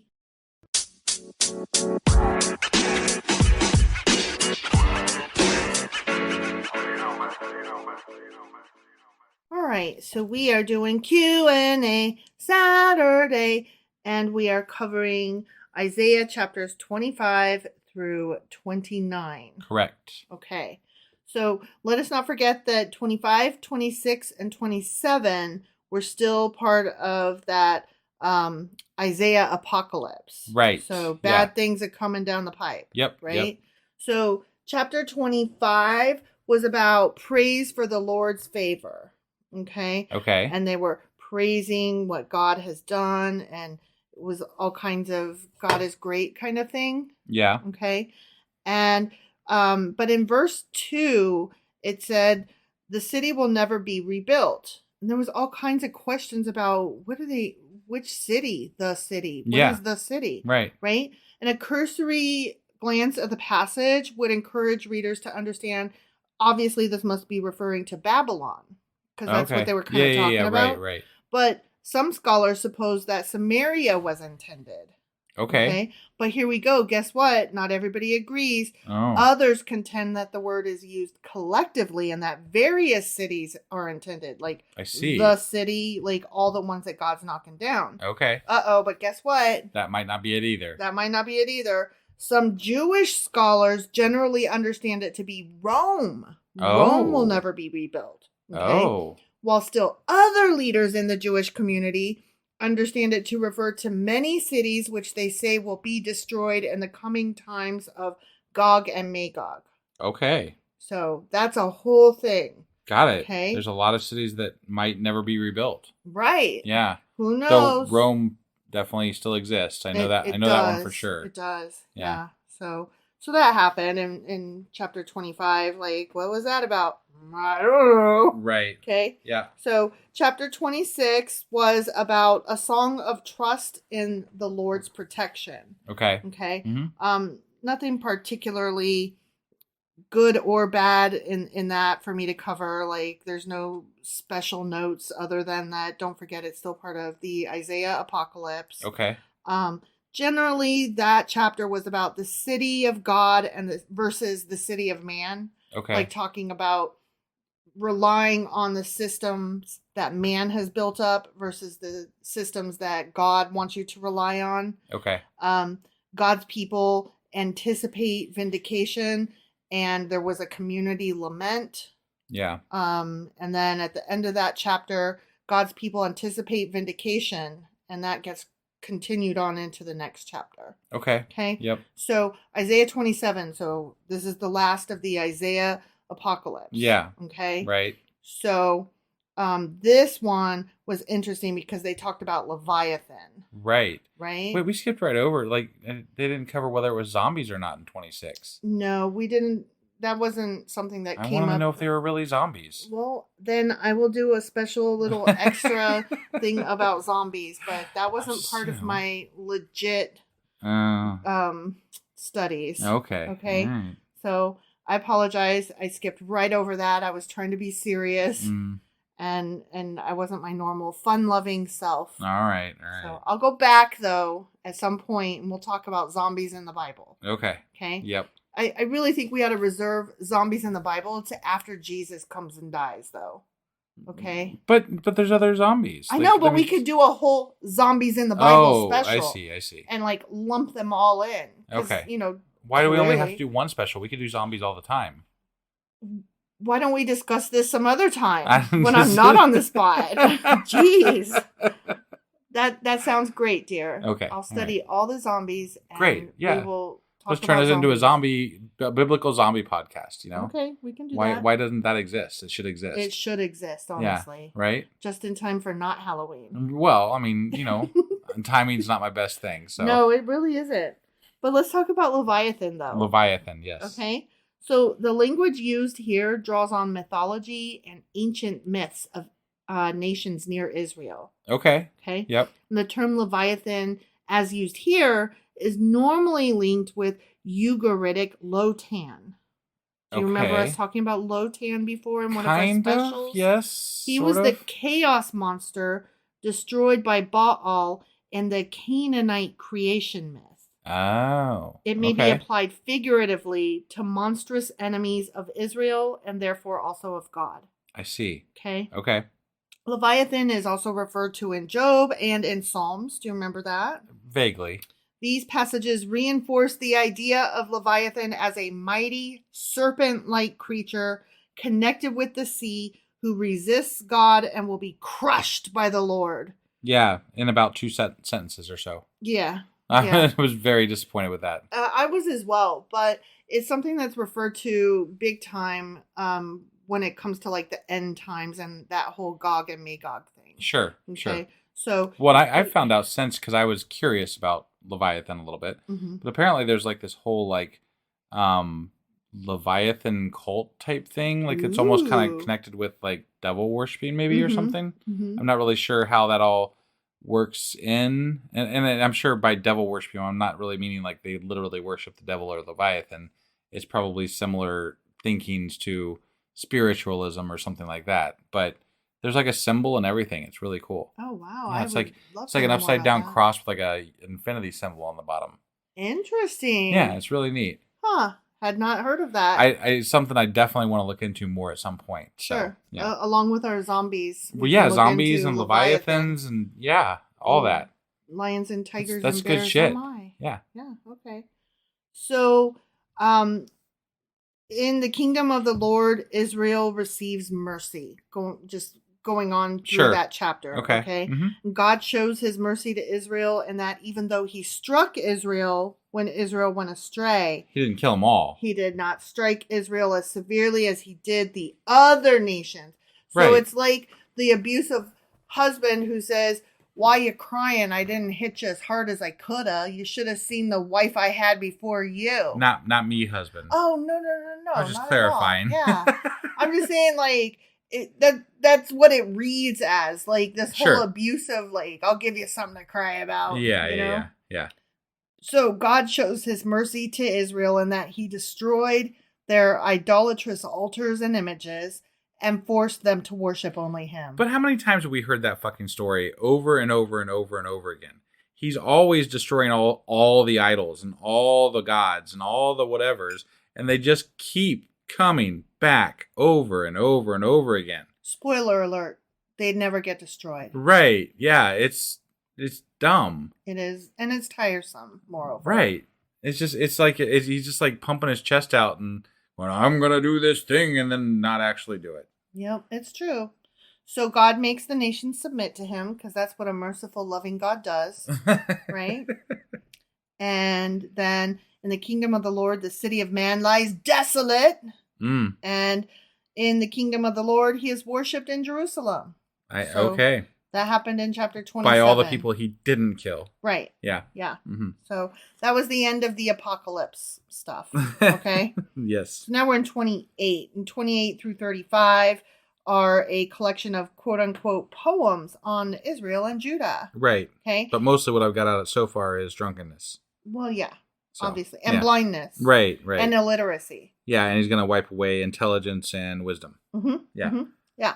So these are mostly directed to the southern kingdom of Judah, since it is most often effective to address a sin present in a third party and then apply it directly to the person.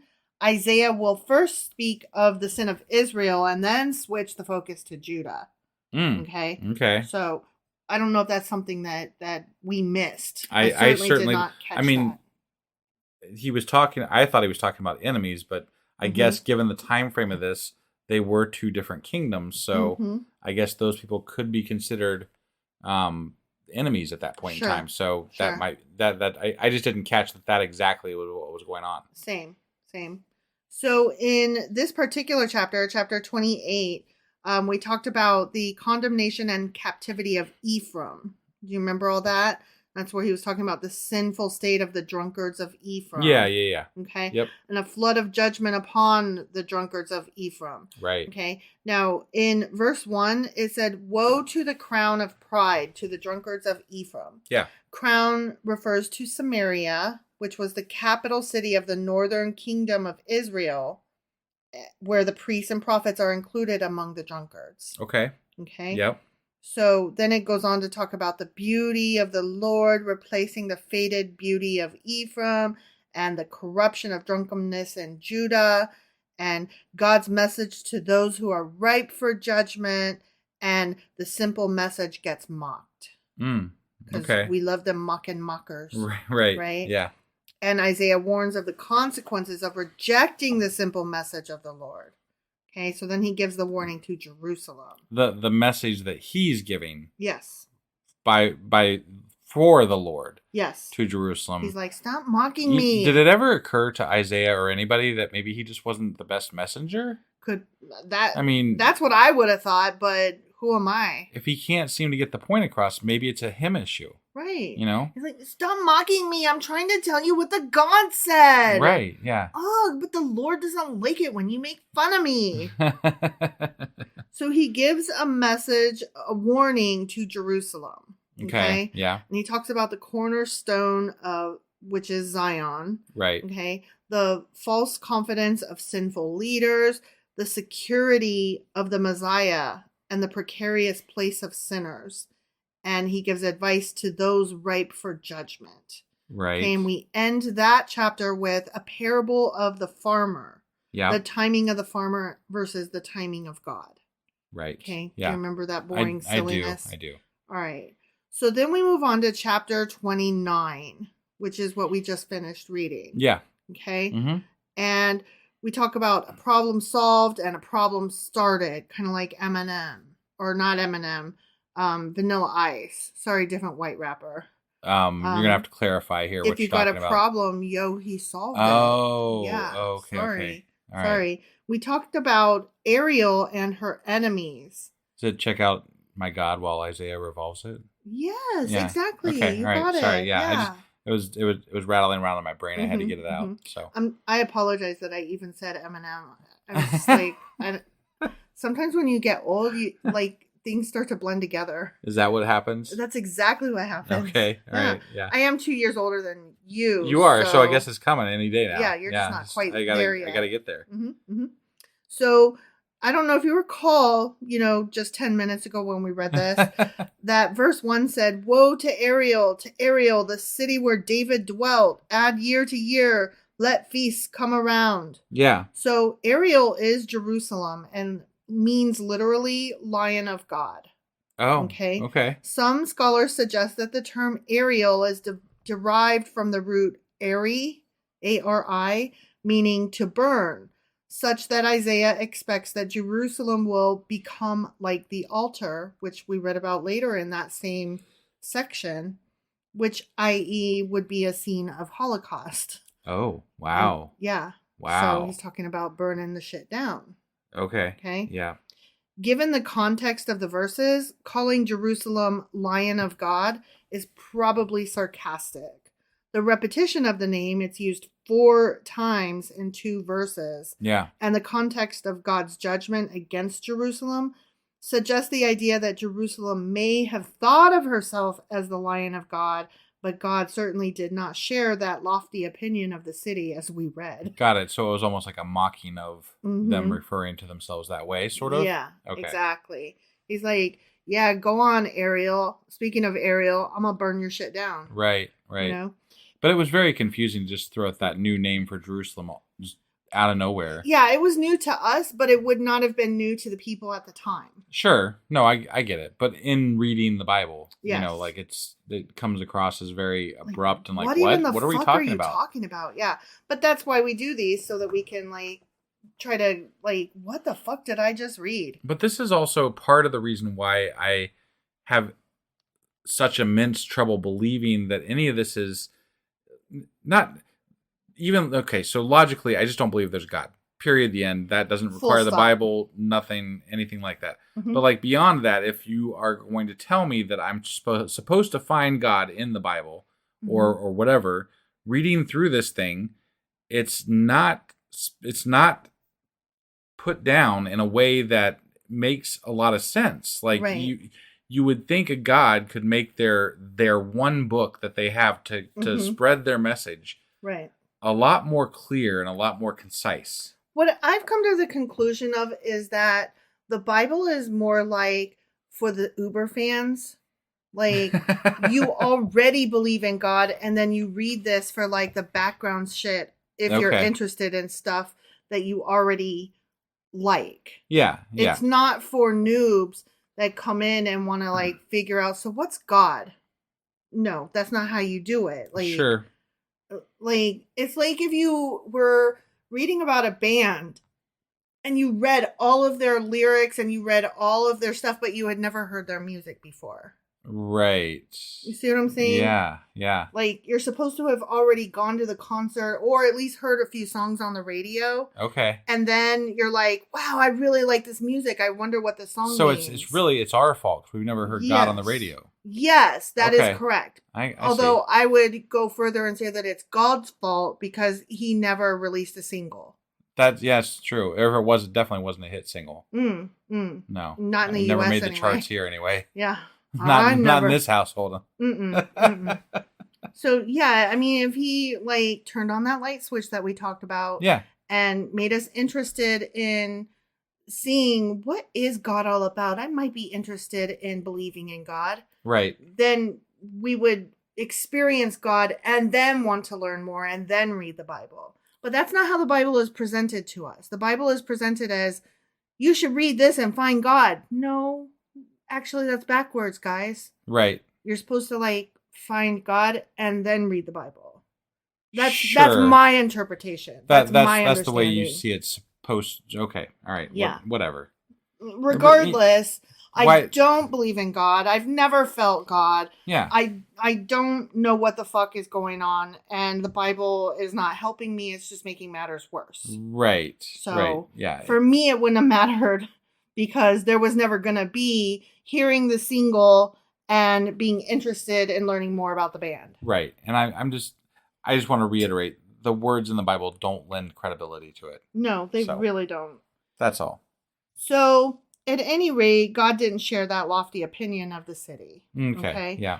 It may be that the people of Jerusalem had taken to calling themselves by the name Ariel to both express and strengthen their confidence. Okay. Kind of like how we call like New York the Big Apple or whatever. Right. Like in centuries to come, they would be like, there's not an apple though. Right. They don't even grow apples there. Or like our hometown is, it's Dayton, and they call it the Gem City. Oh yeah. So, like we give them names that are, better, loftier than what they actually are. So, yeah.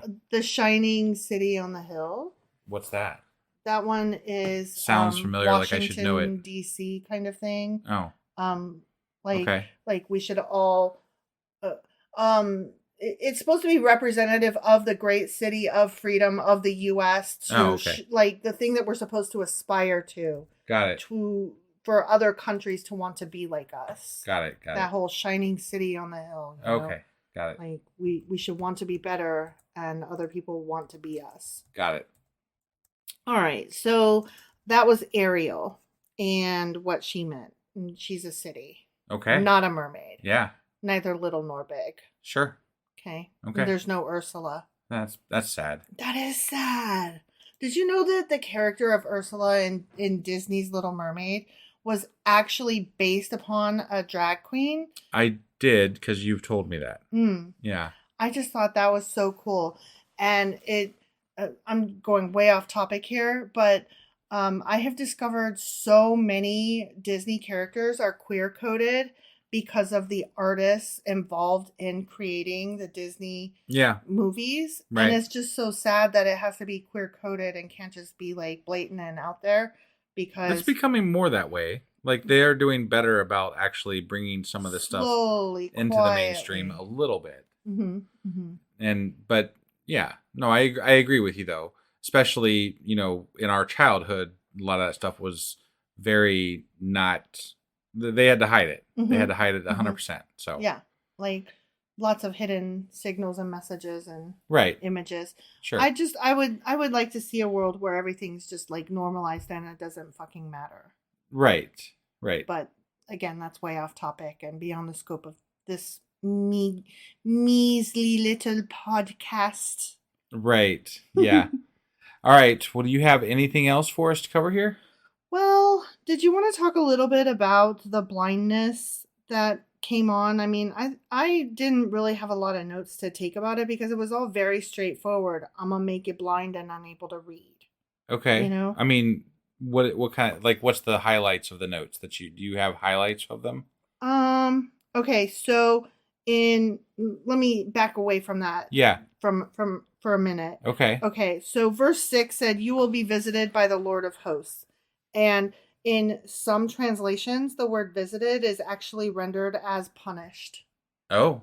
Yeah. Okay. You will be punished, not visited. Got it. You will get spanked, not invited to tea and crumpets. Ah, that's sad. That's a completely different context. Right. That's not even the same fucking word. No. Okay. Yep. So then when we talk about blindness and hypocrisy in Israel, the spiritual blindness is going to be this spiritual stupor and illiteracy and all of that was talked about. Okay. There are people who actually compare that to the sleep that Adam was put into when he was placed in a coma for God to draw out his rib. Oh, okay. In creating Eve in the second creation story. Right. Yeah. So I just thought that was interesting that some of the words translate similarly, so that could have been the kind of sleep, that the stupor that God was referring to. Okay. And there's supposed to be a supernatural act of changing hearts and imparting new wisdom. And I'm like, okay. I could see. So that almost makes sense if you're talking about like the bit from Adam or when he was taking Adam's rib, right? Mm-hmm. If that's the kind of stupor you're talking about, like he took the rib and made a woman, right? Mm-hmm. But we're talking about God and Israel putting them into the stupor and then making them more fearful of God and more reverent, right? So it's just more of a spiritual implantation than creating a new physical or creating a whatever. New being, but instead of a new physical being, a new spiritual being. Right. Yeah. I mean, that would be an interesting way to take that as a metaphor. Yeah. So I thought that was interesting. Yeah. I always love the literary parts. Yeah, for sure. When we're talking about the wording of stuff. Right. So verse 22 in that last chapter, I found very interesting. It says, "Therefore thus says the Lord, who redeemed Abraham concerning the house of Jacob. Jacob shall not now be ashamed, nor shall his face turn pale." Okay. The phrasing is particularly suspicious because there is no incident in the biblical history of Abraham to which the expression, quote, redeem is specially appropriate. Okay. There is, however, a late Jewish legend about his being delivered from a fiery death prepared for him by his heathen relations. And that apparently is something we'll read about in the book of Jubilees. Oh. And the words may be a later interpolation, meaning something that was added on after this book was written, which was already later than some of the other stuff. Got it. So, again, with the extras and the more. Mm-hmm. Yeah. We're never going to finish this. No, it's just always we're going to keep going on and on and on. Yeah, and you still want to talk about fucking zombies and... Yeah, well, yeah, that's fun. I'm just saying, like, there's this stuff, and I'm like, oh, that's cool. Yeah, no, I gotcha. Yeah. So is that all we... That's all I have, yes. All that is my notes. Well, that was our Q&A for this Saturday. Mm-hmm. So we're going to wrap this up here, and we will be back tomorrow or later today, depending on when I get this actually released, with our... Well, you'll be doing your weekly. No, prior to that, we'll be doing a Patreon. Right. Yes. And then I'll be doing my weekly wrap up that I put together. And then we'll be back on Monday with Isaiah chapter 30. All right. We'll see you guys then. Yep. Bye.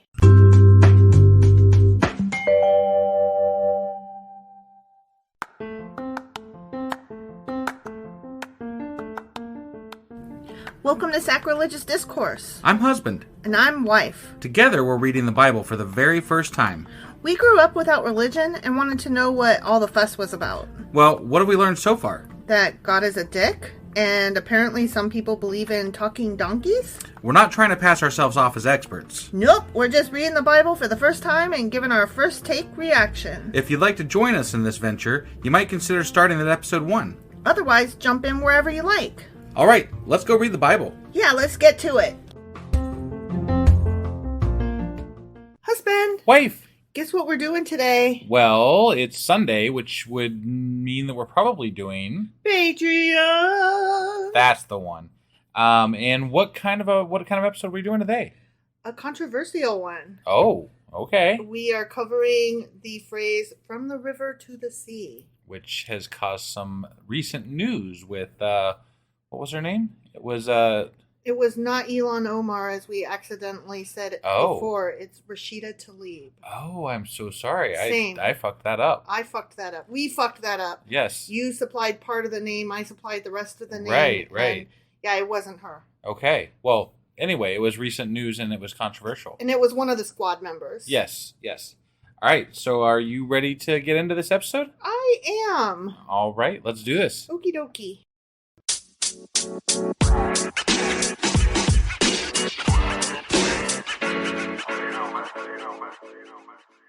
Okay, so from the river to the sea is what we're talking about today. Got it.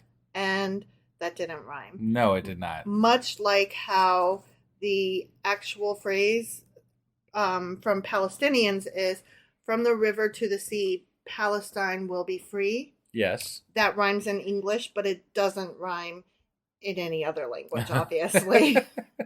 Got it. So I was trying to be cute there. I see. There won't be a lot of cute in this episode, so I had to take it where I could. Okay. So, first of all, are you familiar with what river and what sea is being referred to? Not specifically, but I think maybe it was the Euphrates and then the sea. No, so I'm wrong. No. Yeah. Okay, so the river is the Jordan River. Oh, okay. And then the sea is the Mediterranean Sea. Okay. And I failed. I didn't have to check my notes for that. Yeah. I actually knew that. Well, that's good. Right? That's good, yeah. Interesting. Do you know, before we get started into this, do you know what the phrase means? My understanding is that it is something to do with wiping Israel off the map, essentially. Could be. Depends who you ask. That's right. No, I mean, that's why there's such a uproar about the statement that was said. So yeah, anyway, I'll let you pick this up because you're the one that did the research. So. Right. I just wasn't sure how much you knew already before I dive in. Other than it caused an uproar, I don't know a whole lot. Okay. So. Okay. Well, I had never heard it until the recent uproar because I didn't hear a lot of things. Sure. Because I just don't know stuff. Yeah. So I like to think that I know things because I listen to news and stuff, but I have to keep remembering over and over and over again that news happened before I started paying attention to it, and that a lot of the things that I know are based only on what has been discussed since I started listening to the news. Sure. So there was a whole world of news before I started listening to it in my late 20s, early 30s. Yeah, they call it history. Right. Yeah. And I always forget about it. Well, for example, similar topic, there's a lot of Jewish tropes that I never had heard of. Right. And that apparently are quite common. Stereotypes, those kinds of things. And so when they were brought up as things that were in Harry Potter books, for example. Yeah.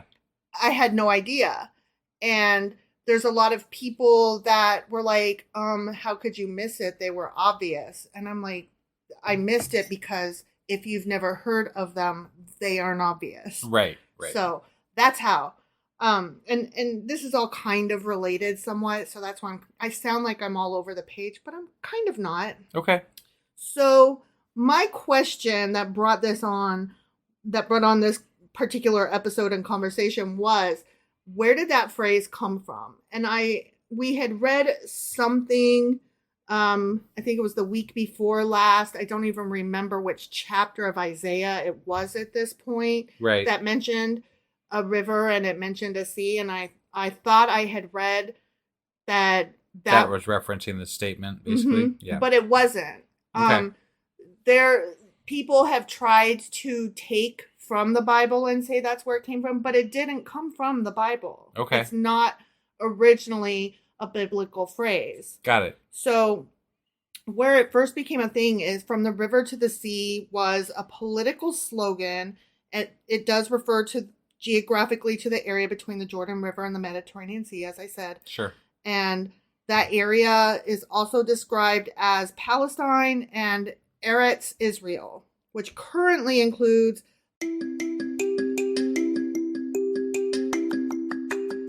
Oh no, what happened? Well, this is a special Patreon episode, actually. Which means that they need to go to Patreon and subscribe as a patron in order to listen to it.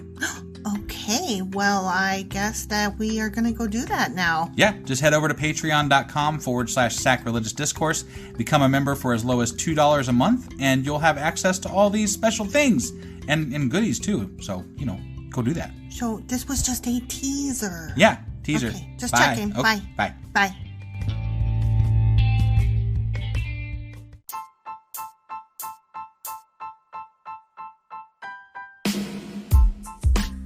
Hey, wife, I guess that's the end? But husband, that's just sad. It doesn't have to be. We are on lots of social media platforms like Twitter. Our handle there is sacrilegious_D. For D's nuts. Oh my God.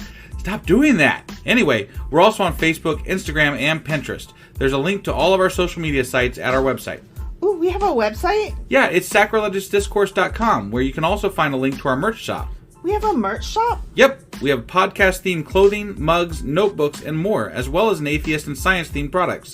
Wow, our fans should really go check that out right now. Definitely. They can get in touch with us by sending an email to sacrilegiousdiscourse@gmail.com. But before they do that, we could really use some help. Oh yeah? With what? Well, it's not free running the podcast, and we need some financial support in order to get better equipment, which will free up time so we can concentrate on our podcast and our fans. Okay, so what should they do? Head over to patreon.com/sacrilegious discourse and sign up as a contributor on our podcast. Supporters there receive additional bi-weekly episodes that we record just for our Patreon members for as little as $2 a month. Also, we'd really appreciate it if you would like and subscribe on whatever platform you're using. And Apple Podcast reviews help us out tremendously.